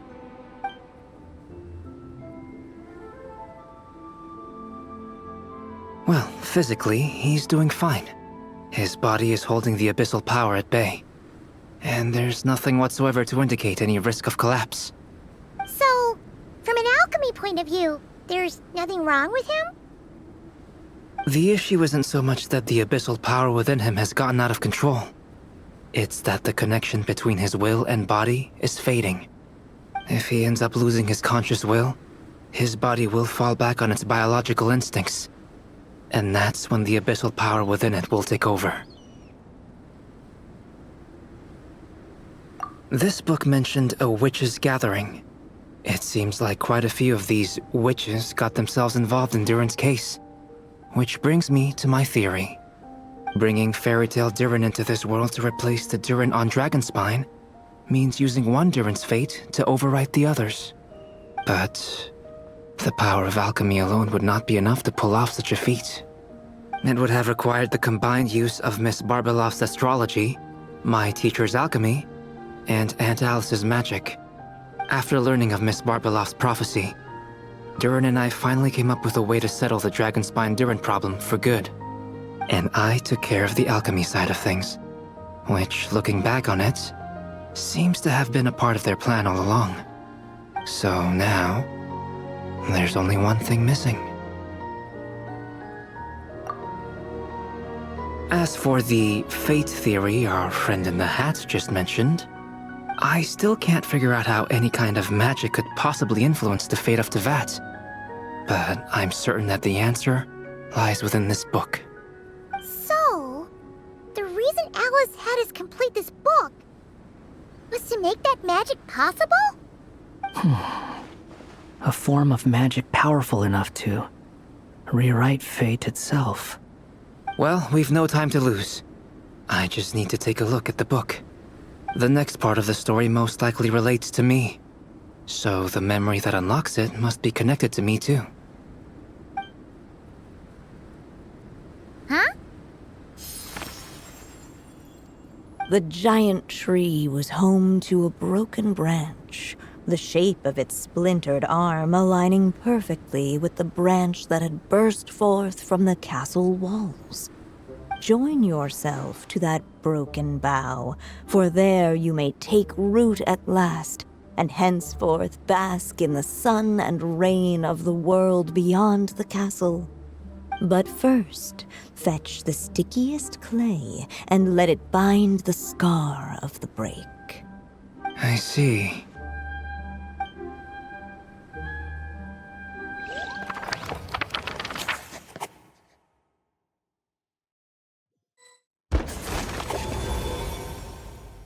Guided by the breeze, the little dragon arrived at an alchemist's workshop. There he was greeted by a clay figure, a child molded by the Sage Witch's hands. Though gentle in appearance, he had inherited his mother's cold, sharp wisdom. and he was determined to avert the calamity the evil dragon would bring. And so was his helper, none other than the little dragon himself.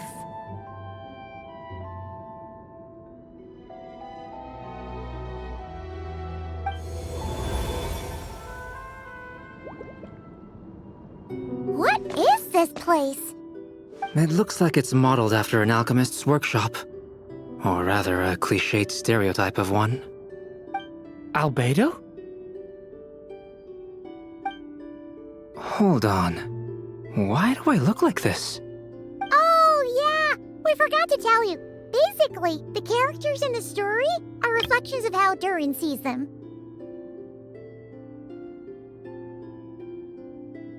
At least you're still human-shaped? Well, since Cat Guy has taken on a different appearance too, that must mean the two of us are both characters in the story. But you, Paimon, and Durin haven't changed at all. You must be special figures in some way. I'd like to know more about that too. But seeing as none of them can explain it, let's just concentrate on moving the plot forward.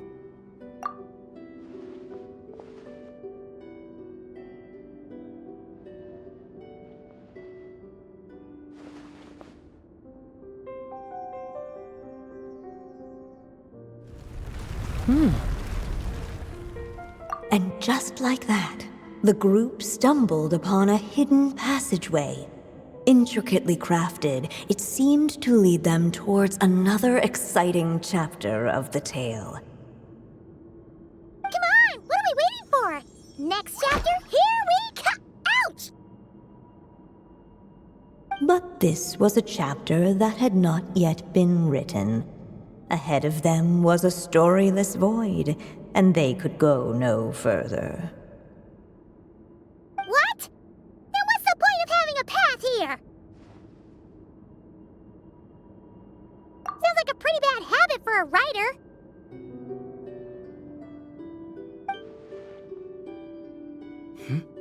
Over here. I found something. What the clay figure found was none other than the evil dragon's heart itself.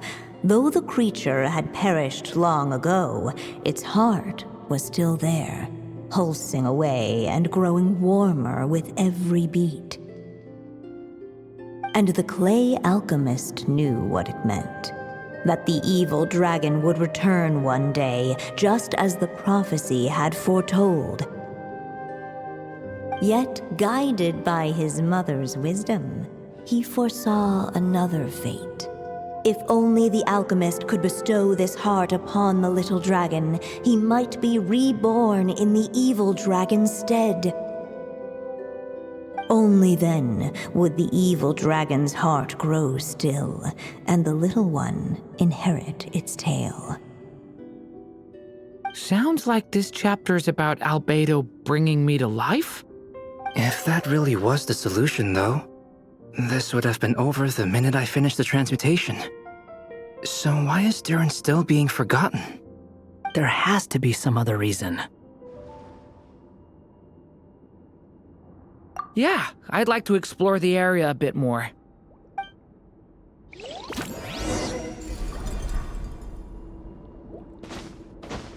Unless the little dragon kept moving, eventually he would be forgotten.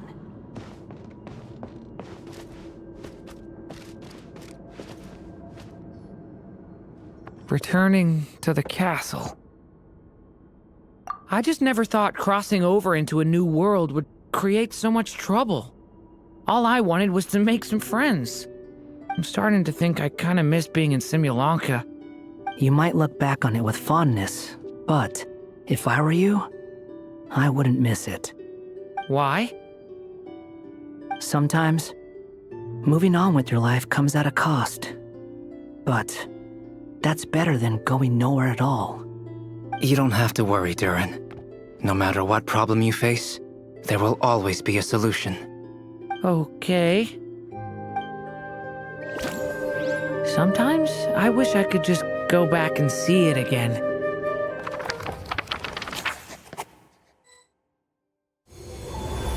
As the little dragon slipped back inside the castle's walls, the clamor of the outside world fell away. There was no danger here, no problems for the little dragon to resolve. As soon as his mother finished her story, it was time for the child to drift off into the world of dreams. And so the story ended, with the little dragon fast asleep in his castle, just like he had never even hatched. What's going on? I feel so weak. Hey, what's happening? Durin, wake up! But this can't be how it ends. Durin promised to bring back everyone's memories. There's no way he'd accept an ending like this.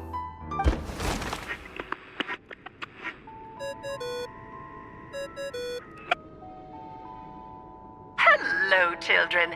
If you're hearing this recording, it's because you've reached a certain ending. You may have noticed that little Durin's experiences have been written into the pages of this book. Well, you should know that in the same way, its ending will also be written onto him. So be careful, because triggering a bad ending could be somewhat problematic. Let me guess, you're upset that I didn't warn you earlier? Don't worry though, I've thought it all through. I built a very special feature into this book, just for you, the witnesses of this tale. So, go ahead, see if you can turn back the pages. If you're not happy with the ending you've reached, just flip back a few pages and let the tale unfold once more. Pretty incredible, huh? That's the power of magic.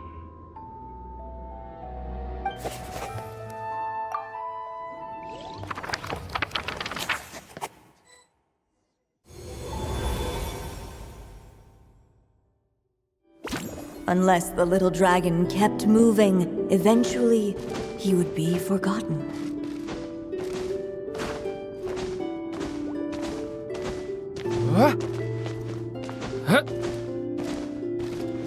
Ahead of them was a storyless void, and they could go no further.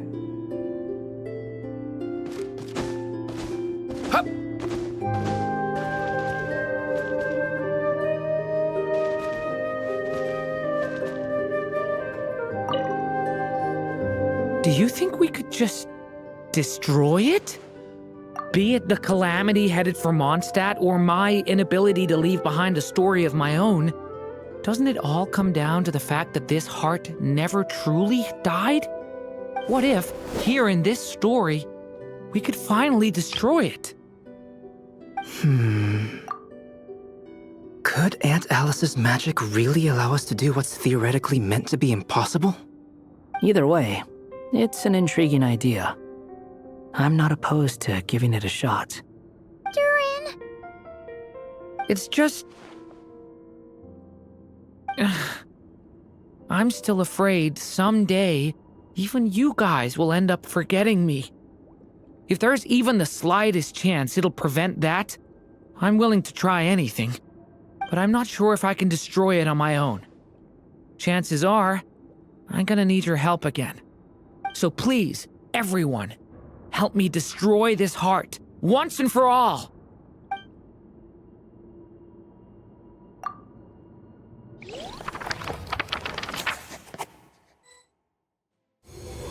With the help of his friends, the little dragon destroyed the evil dragon's heart, using up every last ounce of his strength.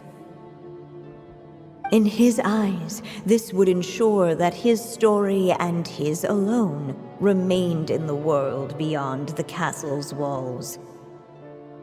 But the evil dragon's heart was like a great tree with roots digging deep beneath the surface.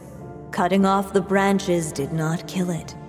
No, it just made it impossible for a new branch to take their place. The gnarled roots retreated back into the frozen earth, biding their time for a chance to bud again. Cut off from their source, the rootless branches above the surface slowly withered away. The little dragon's story faded into nothingness, and in the world beyond the castle, only the evil dragon's tale endured. Who am I? Is this me? And so the story ended, with the little dragon fading from sight, leaving nothing but the evil dragon's shadow in his place. Oh no! That means Durin! What do we do now?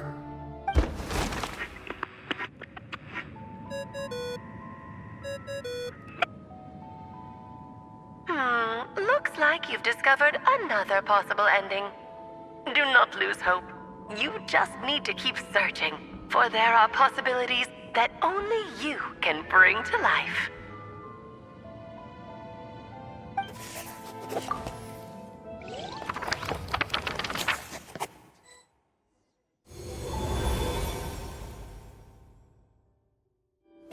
Unless the little dragon kept moving, eventually he would be forgotten.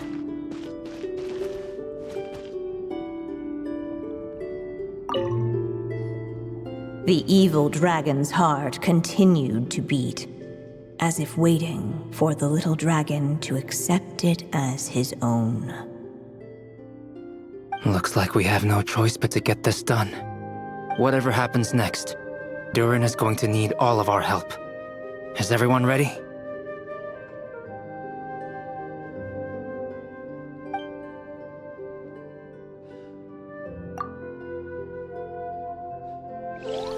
What the clay figure found was none other than the evil dragon's heart itself.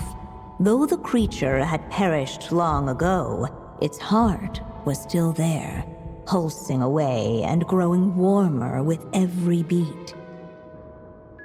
And the clay alchemist knew what it meant. That the evil dragon would return one day, just as the prophecy had foretold. Yet, guided by his mother's wisdom, he foresaw another fate. If only the alchemist could bestow this heart upon the little dragon, he might be reborn in the evil dragon's stead. Only then would the evil dragon's heart grow still, and the little one inherit its tale. At last, the little dragon accepted the evil dragon's heart, and a new life came into being. The evil dragon's heart beat in his chest, and the little dragon's soul guided him forward. Thus did the prophecy hold true, even as fate had been rewritten, and so was the little dragon born anew.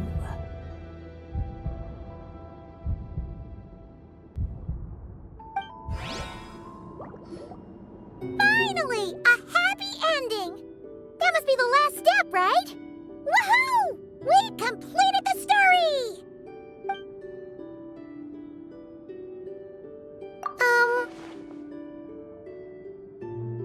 Born anew, the little dragon set off once more, his story far from over. Huh? So, that wasn't the end? What comes next might be the most crucial part of all. The real last step. If fate really is as devious as they say, then I say, show us what you've got. Wow! You're all so serious all of a sudden.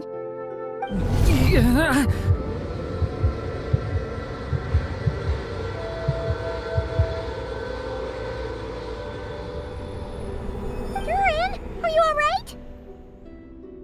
The evil dragon's heart was now one with the little dragon, yet the dark power within it still lingered. Would the little dragon dare to hold this power back, or would he simply give in? Hey! What kind of question is that? Of course he's gonna control it! What choice does he have? Time is running out. So, would the little dragon dare to hold this power back? Or would he simply give in? What's up with the narrator?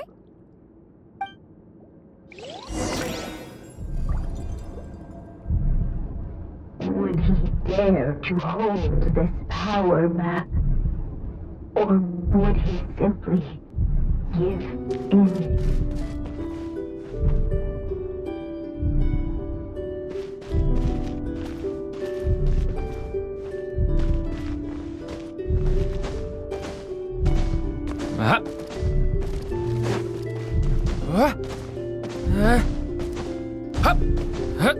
Would he dare to hold this power back? Or would he simply give in?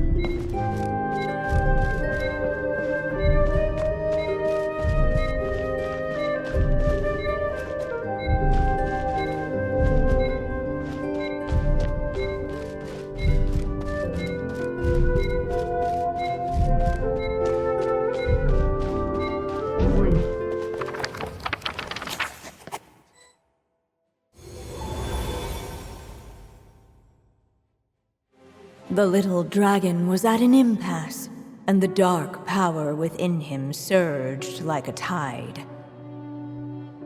Unchecked, the darkness engulfed everything around it, including the little dragon's soul. The little dragon's story faded into nothingness, and in the world beyond the castle, only the evil dragon's tale endured. Is this me? And so the story ended, with the little dragon fading from sight. Oh no! What do we do?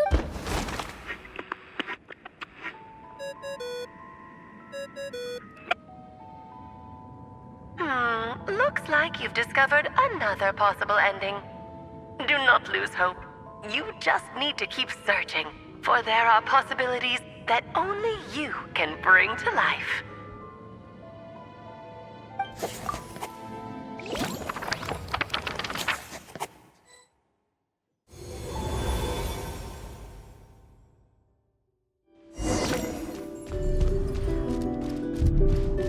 Would he dare? The little dragon and his companions. Blank. Blank again. Huh? What's going on? Are we running out of ink? Once the ink runs out, is that the end of the story? I had a feeling this would happen. What's happening to the others? Now that the story's ink was spent, all that lay ahead were blank pages.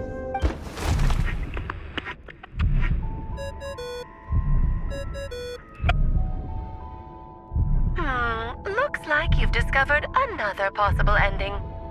Do not lose hope. You just need to keep searching, for there are possibilities that only you can bring to life.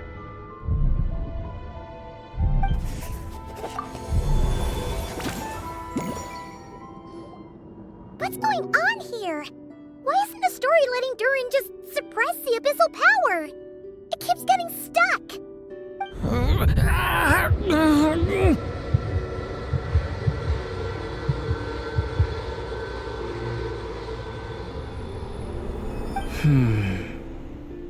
It seems the act of suppressing the power counts as an event in the story. In other words, we would need ink to write it in. So, what now? Did we use too much earlier? How are we supposed to write a happy ending with only this much left? But... Well, this is Durin's story. As long as he's alive and well, why should it end? If there really is such a direct correlation between the story and his fate, I may have a potential hypothesis. Durin was, and still is in essence, a storybook character, written into being by M. From the moment he was born, he has always dwelt within her story. And I suspect that has remained the case, even after his arrival in Tevat. Reviving Durin in the evil dragon's place was an act of grafting this Durin story onto the latter's fate. In essence, that is how his fate was rewritten. But there is a fundamental difference between a being's story and its fate. As Miss Barbeloth reminded us, the fate of every living being in Tevat has been woven into the fabric of time. Its most natural path, therefore, is to proceed along its given track. But Durin's story, on the other hand... As Durin's connection to this world wore thin, not only have people started to forget him, he started to lose control of the abyssal power within. In other words, his story can't continue, because the author's ink is drying up. That's what it seems like to me. It would seem the little dragon had made a group of fine friends indeed.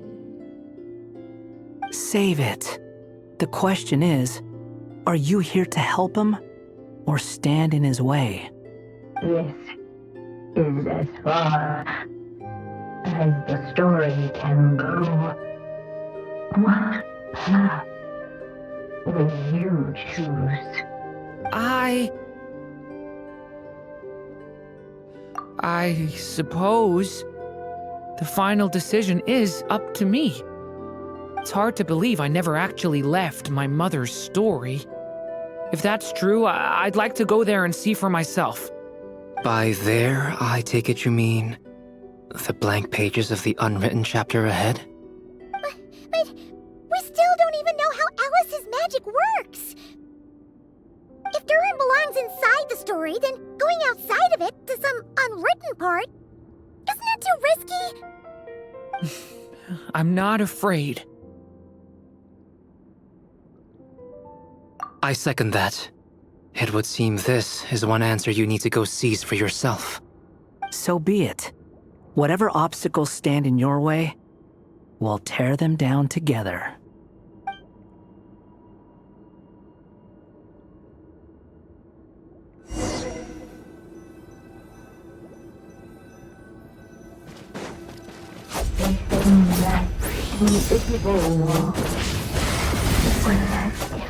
The little dragon was staring at the uncrossable edge of existence itself. And all of a sudden, it began to fracture as if struck by some transcendent blow.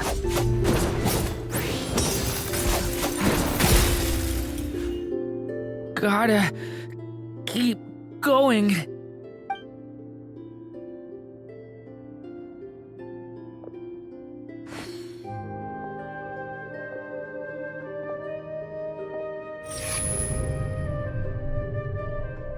Ahead lies only a stormless void. My consciousness is slipping away. Keep going, Durin. A pure soul is your essence, not an empty void. I feel so weak. Stand tall, Durin. You are not some amorphous idea. The body I made for you is flesh and bone. Am I truly alive? Yes, Durin, but you must keep going. You're as alive and real as I am.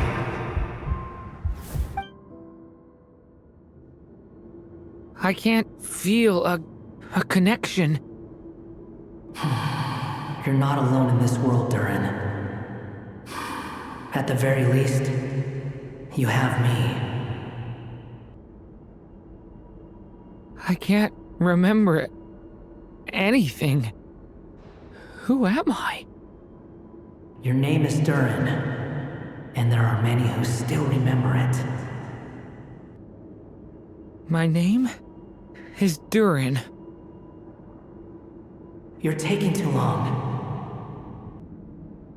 Come on, Durin, run! In this world, fate waits for no one. Wait! Where am I meant to go?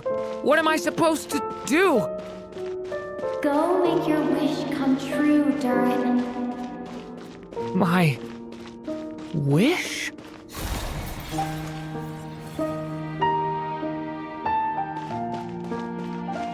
Your story's not over yet.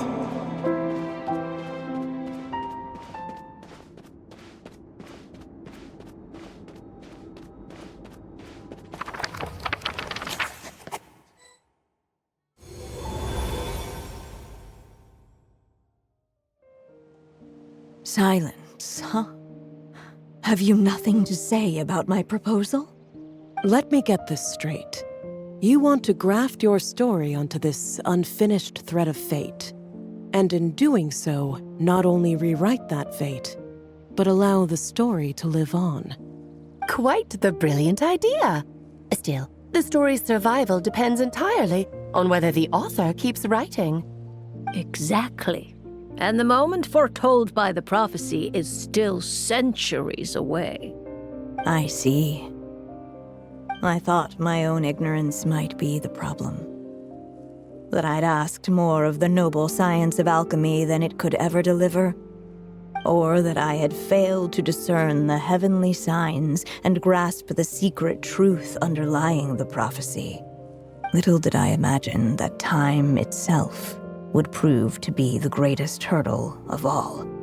Well, my friend, this has been a most intriguing experiment. And from an academic perspective, at least, I don't think it was a bad proposal. Someday, the prophecy will come to pass. So remember, my friend, much like the stars themselves, there will always be something that transcends the test of time. Thank you, everyone. You've helped me so much already. But, Alice, I still have one final favor to ask of you. Will you lend me your magic one last time, just enough for me to keep his story alive until the prophecy is fulfilled? You mean you want me to extend your lifespan? No, not in that sense. As Rheindotter once told me, the laws governing life and death are among the most unyielding in this world. I'm well aware of that.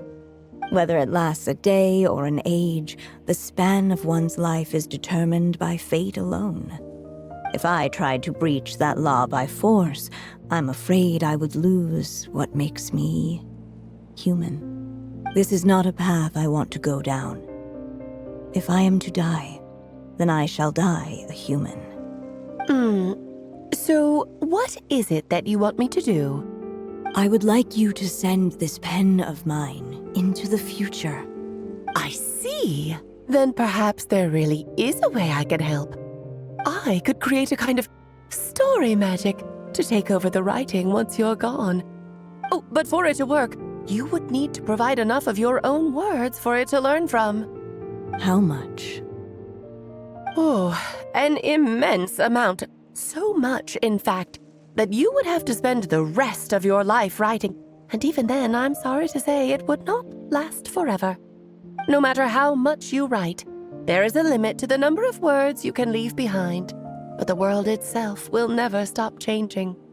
Someday, perhaps, even your entire corpus will not be enough for the magic to continue describing this world. And when that happens, the story will end. Still, it's worth a try.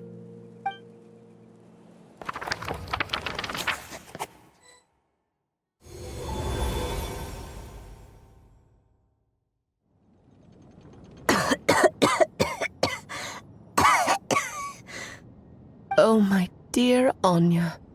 Even after all this time, you're still... Look at you.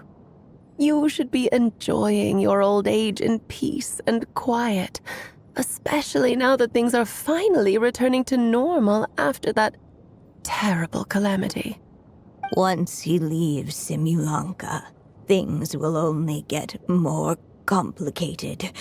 If his story is to continue, there needs to be more material for the magic to draw upon. I'll just have to skip over some of the less important details. Anya, why do you insist on sending him out of the storybook world? Why must he face his fate in Teyvat? Why not just let him remain within the story? With my magic, even fate's curse could be undone and he could live happily ever after. I suppose. In fairy tales, all it takes is a heartfelt wish. And even a wooden puppet can turn himself into a real boy and live happily ever after. That's just how fairy tales end, isn't it? But have you ever wondered what happens to the main character after the ever after? Tell me, Alice, in your eyes, what would be a writer's greatest regret? To leave a story without an ending. Not a bad answer. It's true, many writers come to consider that their greatest regret. But I see things differently. My greatest regret is that every story I write has to come to an end in the first place. Anya. No matter how brilliantly a character shines, the moment their story ends, their potential is lost forever. For them, the story itself becomes an inescapable fate. But what if, instead, I could place my pen in their hand and let them continue the story themselves? You mean... You said it yourself. I can only leave so many words behind. Even with your magic, the idea that I could keep the story going until the prophecy comes to pass is wishful thinking at best. But I've found a way to use your magic to transform some of my finished stories into a special kind of ink. This ink is a magical medium he can use to complete the story the way he wants to. For what is storytelling but another kind of magic? And if he can experience the whole tale himself while leaving behind his own wishes and aspirations, even once he reaches the chapter where I stopped, he'll still be able to carry the story forward on his own. And so, by leaving him this ink, I can entrust him with the responsibility of writing his own story. A character with the power to write their own story. That way, he'll finally be free from the cage that is my pen. And like anyone else living in the real world, he can go on to create a life of his own. And you no longer need to worry about the constraints of my magic. What a brilliant idea, Anya. But there are still risks. First of all, once he arrives in Teyvat, he'll have to rely entirely on the story you left him to maintain his connection to that world. As you gradually hand over creative control, that connection will grow weaker, and at some point, he might lose it altogether.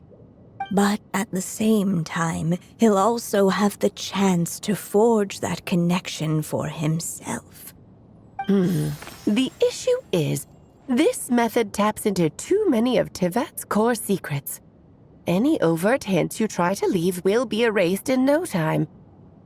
In fact, it'd be hard for you to leave anything at all to guide them. We still have the story itself, though. I can use that to show them the way. It's entirely possible he burns through all your ink, never reaches the chapter you had in mind, and gets stuck roaming the chapters of his past. But despite all that, you... I still believe in what this child can become. His hopes and wishes can be his ink, so he won't be trapped by mine running dry. Oh, what the writer you are, Anya. Your imagination never ceases to amaze. And you do know how much I love a happy ending. You shall have my help, my dear. Thank you, my friend. Well then, my child. Do you understand what you must do? Yes, I think I do. It's my turn to keep this story alive. Then what's holding you back? What will become of you after I take up this pen? I will fade away. There will no longer be a reason for me to go on existing. My child, or your mother, I should say, passed away long ago. The voice you're hearing is nothing but a magical echo that has now fulfilled its purpose. You needn't feel so reluctant to let me go. I know my mother died long ago. It's just, when you lose your mom too soon, it's hard to tear yourself away from the stories she used to read. I guess it's a silly way of pretending she's still here, by your side. Durin. But after coming to this world and traveling it with my friends, facing all kinds of enemies together, I suddenly realized I couldn't just sit around listening to my mother's stories because I'd found a new purpose in life. Maybe this is just what growing up feels like. With all my new friends waiting, it's time I finally set aside my mother's storybook. I'm ready to grow up now, Mom.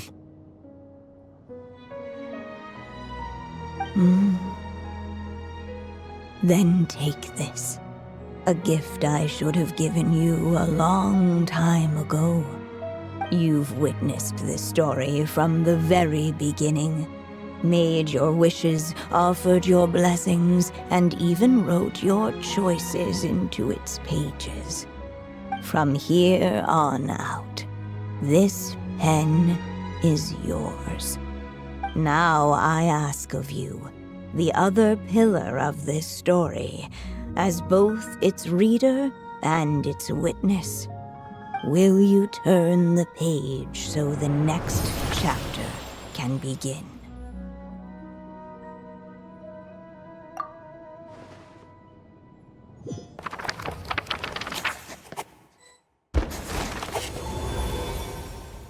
Suddenly, and without warning, the powers of darkness struck. The question was, could the little dragon prevail? Alas, it was here that the story witch's tale had to end. But Durin's tale, on the other hand, had only just begun. Stepping into his mother's memories, he picked up her pen. And so the story that was ending began anew. He had made up his mind to challenge the fate that barred the way ahead.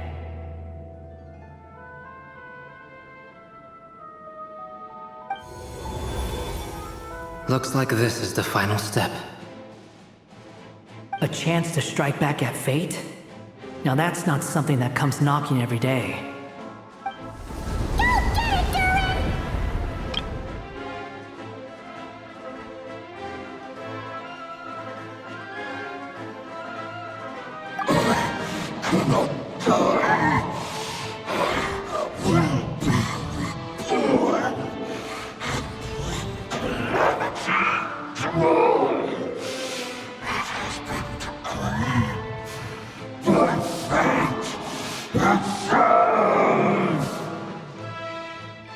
No, that fate no longer defines me. In the end, only my story shall endure.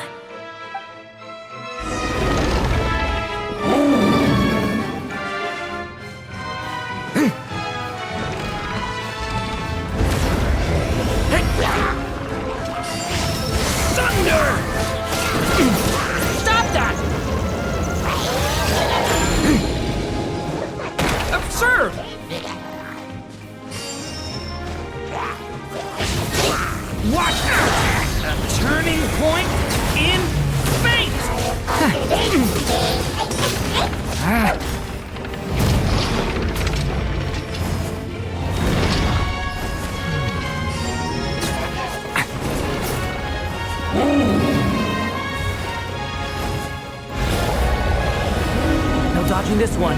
Here, I'll help lift you up.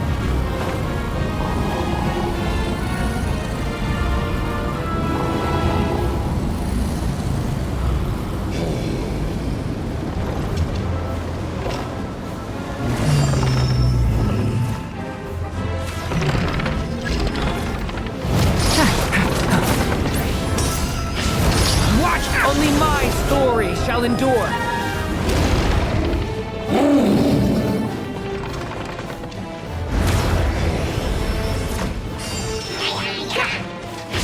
Stay back!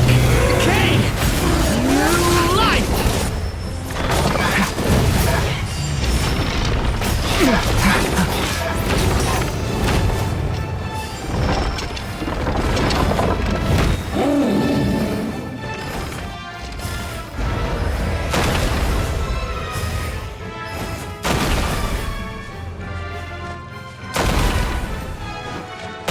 Looks like there's nowhere to hide. Here, I'll cover for you.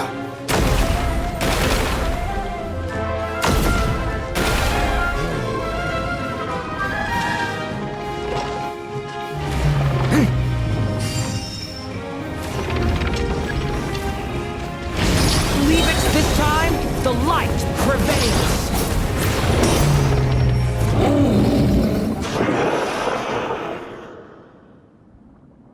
Thank you, Mom. And so it was that Durin defeated the darkness and rewrote his fate. But his story is far from over.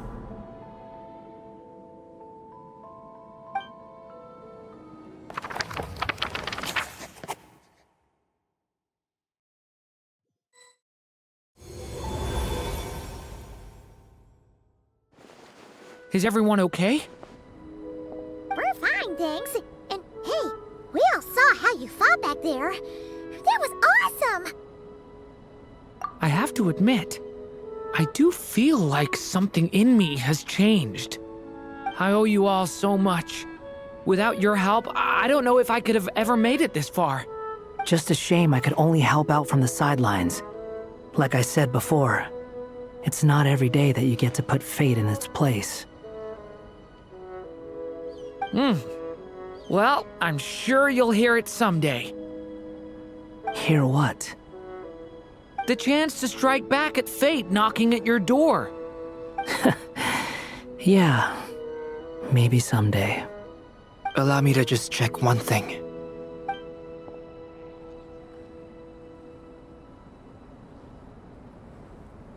Yes. The abyssal power within you has stabilized again. And those strange symptoms you were experiencing seem to have completely disappeared. Oh, thank goodness!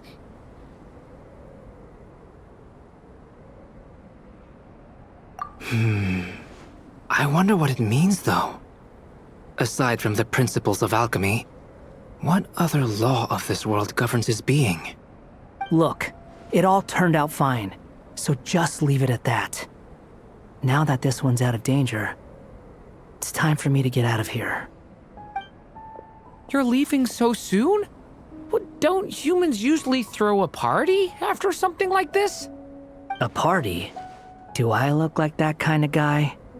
Anyway, come find me again next time you're in trouble. That's what friends are for, right?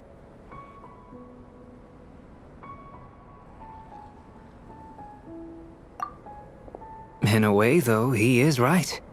This is Durin's moment to celebrate, not the time for academic discussions. Hey, I don't blame you for asking. And honestly, I'd be perfectly happy to talk about it. It's just, I wouldn't even know where to start. It's all right. I'm sure we'll get a chance at some point. After all, your story's only just begun. All right then. Traveler and Paimon, we'll part ways here. Given the extraordinary nature of the things we witnessed today, I need to make sure it's all recorded properly. Okay, see ya! So, it's party time next? Huh?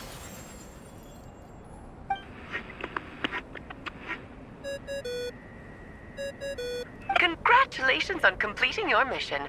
Now then, as per our agreement, it's about time you returned that book. She must have known the moment we finished. Just like she said she would. I've heard dressing appropriately is a must for socializing.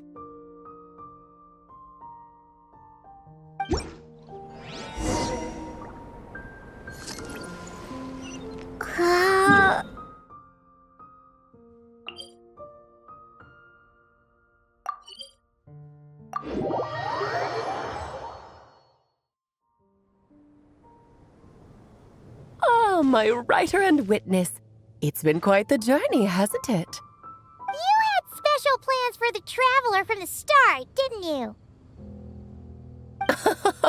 But of course, that goes without saying. For a story to live on, it needs both a writer and a reader. Only then can my magic take effect. I chose the traveler as the witness because of the special nature of who she is. It's not easy finding someone with that kind of background, you know.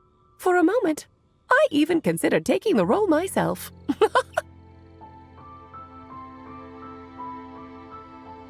At least it made for an interesting story, right? Huh? What are you doing here, tone-deaf bard? With the Hexencircle carrying out such a risky experiment in Mondstadt, it didn't cross your minds that the Animo Archon might be slightly curious? Sorry for the trouble, Lord Barbados. Think nothing of it. I dare say the Animo Archon quite enjoyed coming along for the ride. And now then, as agreed, let us see the fruits of your labor. Here, please take a look. Well, well, well. Somehow, despite all my careful planning, it still turned out to be full of surprises. It never even crossed my mind that Rhindotter's child would be capable of handling that kind of alchemy in her stead. When he asked for help with the materials, oh my, I nearly couldn't believe it. If only the others were here too, we could all celebrate together. I'm right here, you know. The only one who hasn't responded is the one busy stuffing her face over there. Is that you, Barbie? A little late to the party, don't you think? Come here, child. Let me take a closer look at you. All right, Aunt Seer Witch. Here I am. Just as I thought. This child's fate does not appear among the stars. Anya has accomplished what almost no one before her could. What does that mean? Child, all you need to know is that you're very lucky indeed. Oh.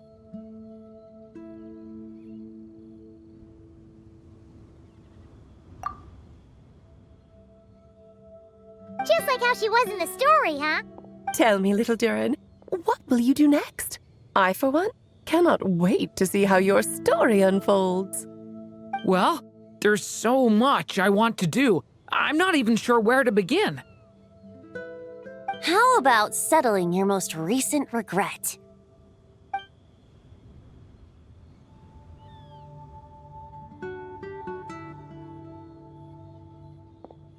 Not so fast, tone-deaf bard.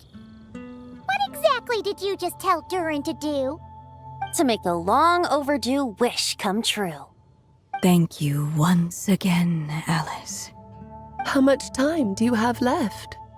I believe these should be my final moments. Just enough time to say goodbye to my dearest friend. This feels like having to say our final goodbyes all over again. I don't like it. Not one bit. I don't know how to respond to that. Strange. You were always such a cheerful figure in my stories. I even dubbed you the Merry Witch, you know. Oh, please. You know full well it was your stories that first taught me what true pain and sadness felt like. Aside from saying goodbye to me, shouldn't you also leave a few words for the child. Since the book will be his to continue, why don't you write him a little parting note? There's no need. His mother already did that long, long ago. All that remains is for me to convey it on her behalf.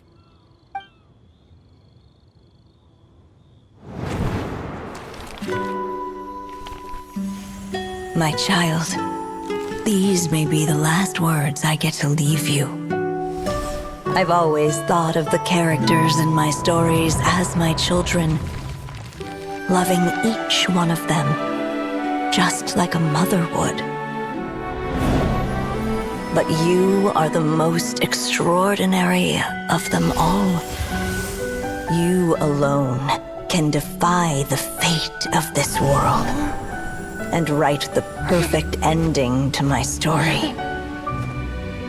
You alone shall leave these pages for a future I will not see. Still I say to you, fly, my sweet child. Just like a forest breeze yearns for the open sky, head into the unknown and seek an adventure to call your own. If you meet a dragon bright as 1,000 jewels, dance through the air together. You are not alone, for this world has accepted your place in it. Do not lose heart. You still have many wishes left to fulfill. A long tale awaits you, my love.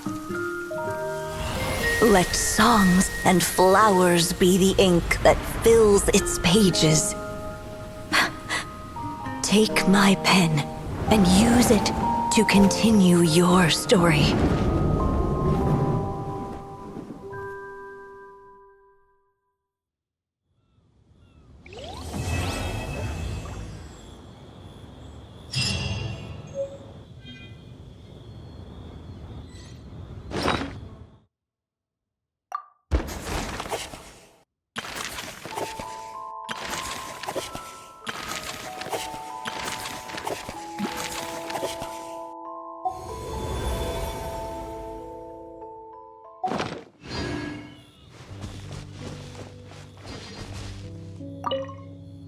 There you go! Your very own copy of the book. We wouldn't want one of the story's key witnesses to leave empty-handed now, would we? Of course, this copy isn't magical in the same way, but rest assured, all the twists and turns are still there. And so they flew together, Durin and Dvalin, over the skies of Mondstadt. Who'd have thought such words could ever have described a happy ending, huh?